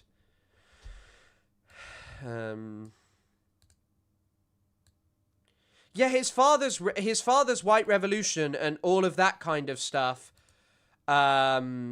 His father's revolution, white revolution, which is what he called it. By the way, No Politic Here, episode 7 is up now. Go check that out once I'm done, which will be very soon. But yeah, his father's white revolution was for the rich and the elite. It wasn't for the vast majority of Iranians. But interesting times ahead. Now, that is going to be the end of the stream because I'm going to watch a film. I will probably see you guys on Monday again, although there may be a stream on Sunday because basically I can't stream next Friday because I've got to go to Oxford to do a talk, which there'll be details about on my Instagram with a couple of other great Palestine-related activists. So yeah, thank you all for coming. Thanks for all the donations and the support and the chatting and all of this stuff. And yeah, I'm incredibly grateful. I hope you have a lovely weekend if I don't see you on Sunday. But yeah, thank you. See you guys soon.